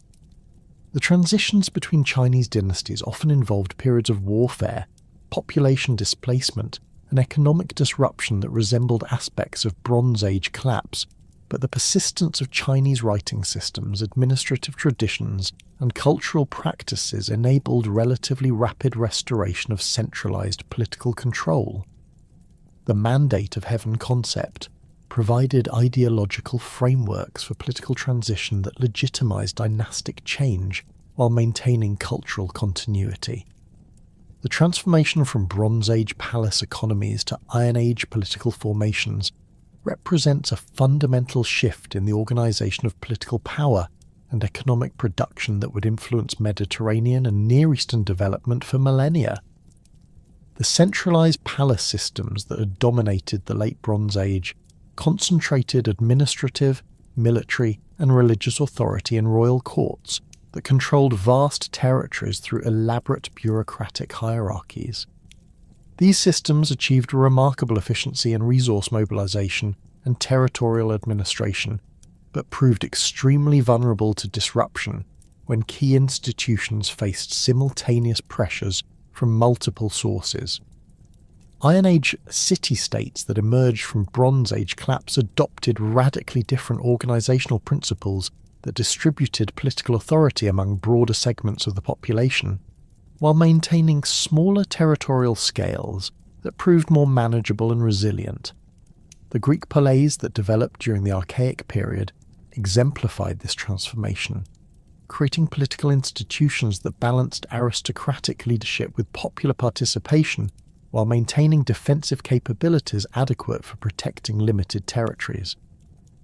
These smaller political units proved more adaptable to changing circumstances while fostering cultural innovations that would influence Western civilization for thousands of years. The Phoenician city-states demonstrated alternative approaches to post-Bronze Age political organisation that emphasized commercial networks and maritime expansion rather than territorial conquest and agricultural control. Tyre, Sidon and other Phoenician centres developed political institutions that supported long-distance trade while maintaining independence from larger territorial empires through diplomatic flexibility and naval capabilities. The commercial networks gradually restored Mediterranean-wide connections that had been severed during the Bronze Age collapse, creating new forms of cultural exchange and economic integration. Territorial kingdoms that emerged in the Near East during the Iron Age represented another organisational innovation that combined elements of Bronze Age imperial administration with tribal confederations and city-state institutions. The Neo-Assyrian Empire developed administrative systems that proved more resilient than their Bronze Age predecessors through greater military emphasis, systematic population transfers and administrative practices that reduced dependence on individual palace centres. These innovations enabled Assyrian rulers to maintain control over vast territories while adapting to the political fragmentation and cultural diversity that characterised the post-Bronze Age world. The development of alphabetic writing systems represents one of the most significant cultural innovations to emerge from Bronze Age collapse, demonstrating how catastrophic change can stimulate technological and cultural developments that prove superior to previous systems. The complex syllabic scripts that had served palace bureaucracies required extensive training and were closely tied to specific administrative functions that disappeared with palace collapse. The alphabetic systems developed by Phoenicians and other Levantine populations proved far more accessible and adaptable, enabling literacy to spread beyond narrow scribal elites to broader segments of society. The Greek adoption and modification of Phoenician alphabetic writing created the foundation for literary traditions that would dominate Western culture for millennia. The addition of vowel symbols to the Phoenician consonantal system enabled more precise representation of spoken language, while maintaining the simplicity that made alphabetic writing accessible to non-specialist users. This technological innovation facilitated the preservation and transmission of cultural knowledge through written literature rather than institutional memory, creating more resilient systems for maintaining cultural continuity across political disruptions. The emergence of coinage during the 7th century BC in Lydian and Greek territories represented another crucial innovation that addressed economic problems created by Bronze Age collapse. The complex redistribution systems that had characterized palace economies required elaborate administrative apparatus and standardized weights and measures that disappeared with palace institutions. Coined money provided a more flexible medium of exchange that enabled commercial transactions without requiring centralized administrative oversight, facilitating the development of market economies that proved more resilient than palace-controlled redistribution systems. The Greek Dark Ages that followed Mycenaean collapse illustrate both the destructive impact of civilizational breakdown and the creative potential that can emerge from periods of institutional collapse. The disappearance of palace institutions eliminated the social stratification, administrative complexity, and artistic traditions that had characterized late Bronze Age Greek civilization. But this same institutional destruction created opportunities for cultural innovation and political experimentation that would not have been possible within existing power structures. The oral traditions that preserved heroic narratives during the Dark Ages provided foundations for epic literature that surpassed the administrative records and religious texts that had dominated palace literacy. The development of democratic institutions in archaic and classical Greece demonstrates how political innovation can emerge from the institutional vacuum created by civilizational collapse. The absence of established monarchical traditions and aristocratic hierarchies that had been eliminated during the Dark Ages enabled Greek communities to experiment with forms of popular government that would have been impossible within existing Bronze Age political frameworks. These democratic innovations, while limited to free male citizens, represented unprecedented extensions of political participation that influenced political thought and institutional development throughout subsequent Western history. The religious transformations that accompanied the transition from Bronze Age to Iron Age civilizations reveal how spiritual and ideological systems adapt to changed social and political circumstances. The elaborate state cults that had characterized palace religions, with their emphasis on divine kingship and centralized ritual authority, gave way to more diverse religious traditions that emphasized personal relationships with deities and local community practices. The development of ethical monotheism in ancient Israel and philosophical traditions in Greece represented radical departures from Bronze Age religious concepts that would profoundly influence subsequent cultural development. The long-term consequences of Bronze Age collapse extended far beyond the immediate political and economic disruptions to encompass fundamental changes in cultural values, social organization, and technological development that shaped subsequent historical trajectories. The experience of civilizational breakdown and recovery created cultural memories and institutional innovations that influenced how later societies approached questions of political organization, military strategy, and economic development.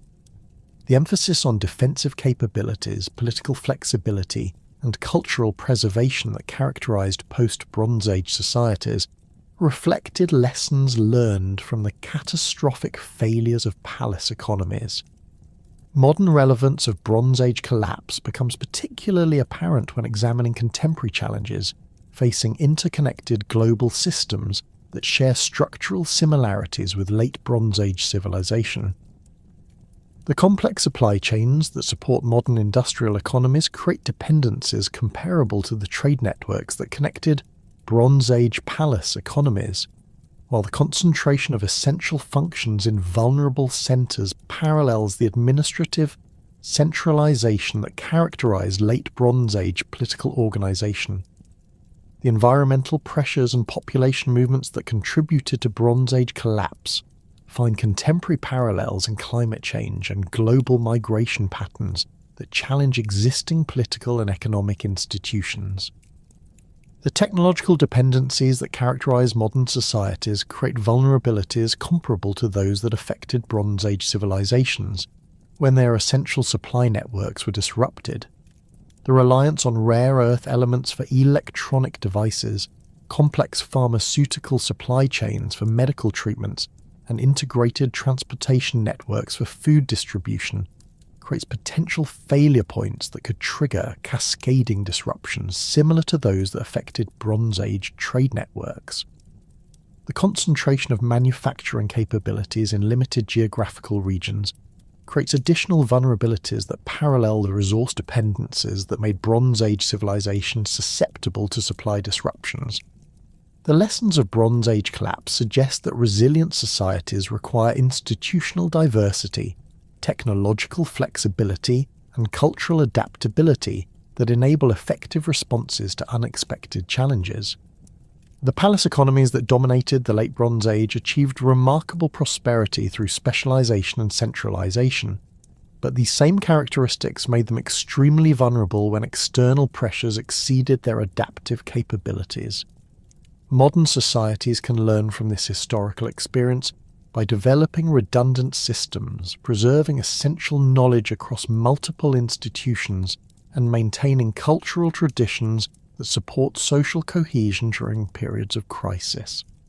The importance of maintaining technological and cultural knowledge outside centralized institutions becomes particularly apparent when examining how Bronze Age collapse eliminated essential capabilities that required centuries to redevelop.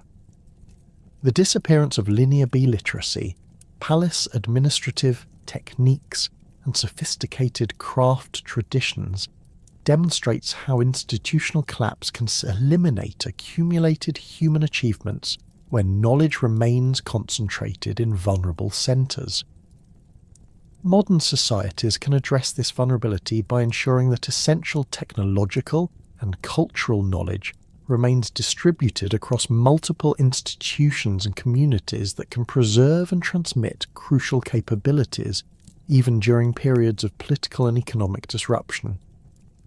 The Bronze Age collapse ultimately demonstrates both the fragility and resilience of human civilization, revealing how sophisticated societies can disappear rapidly, while also showing how human communities can adapt to catastrophic change and create new forms of organization that prove superior to their predecessors. The palace economies that dominated the Late Bronze Age represented remarkable achievements in political organization, economic coordination, and cultural development. But their collapse enabled innovations in writing, political participation, religious thought, and technological development that would not have emerged within existing institutional frameworks. This historical experience suggests that while civilizational collapse represents genuine tragedy involving enormous human suffering and cultural loss, it can also create opportunities for fundamental innovations that advance human development in unexpected directions. The enduring significance of Bronze Age collapse lies not in its demonstration of civilizational vulnerability, but in its revelation of human adaptability and creative potential when faced with existential challenges. The societies that emerged from this crisis developed political institutions, cultural traditions, and technological capabilities that proved more resilient and adaptable than their Bronze Age predecessors, creating foundations for subsequent civilizational achievements that continue to influence contemporary life. Understanding this historical transformation provides essential perspectives for addressing modern challenges while maintaining confidence in human capacity for adaptation and innovation, even during periods of fundamental change.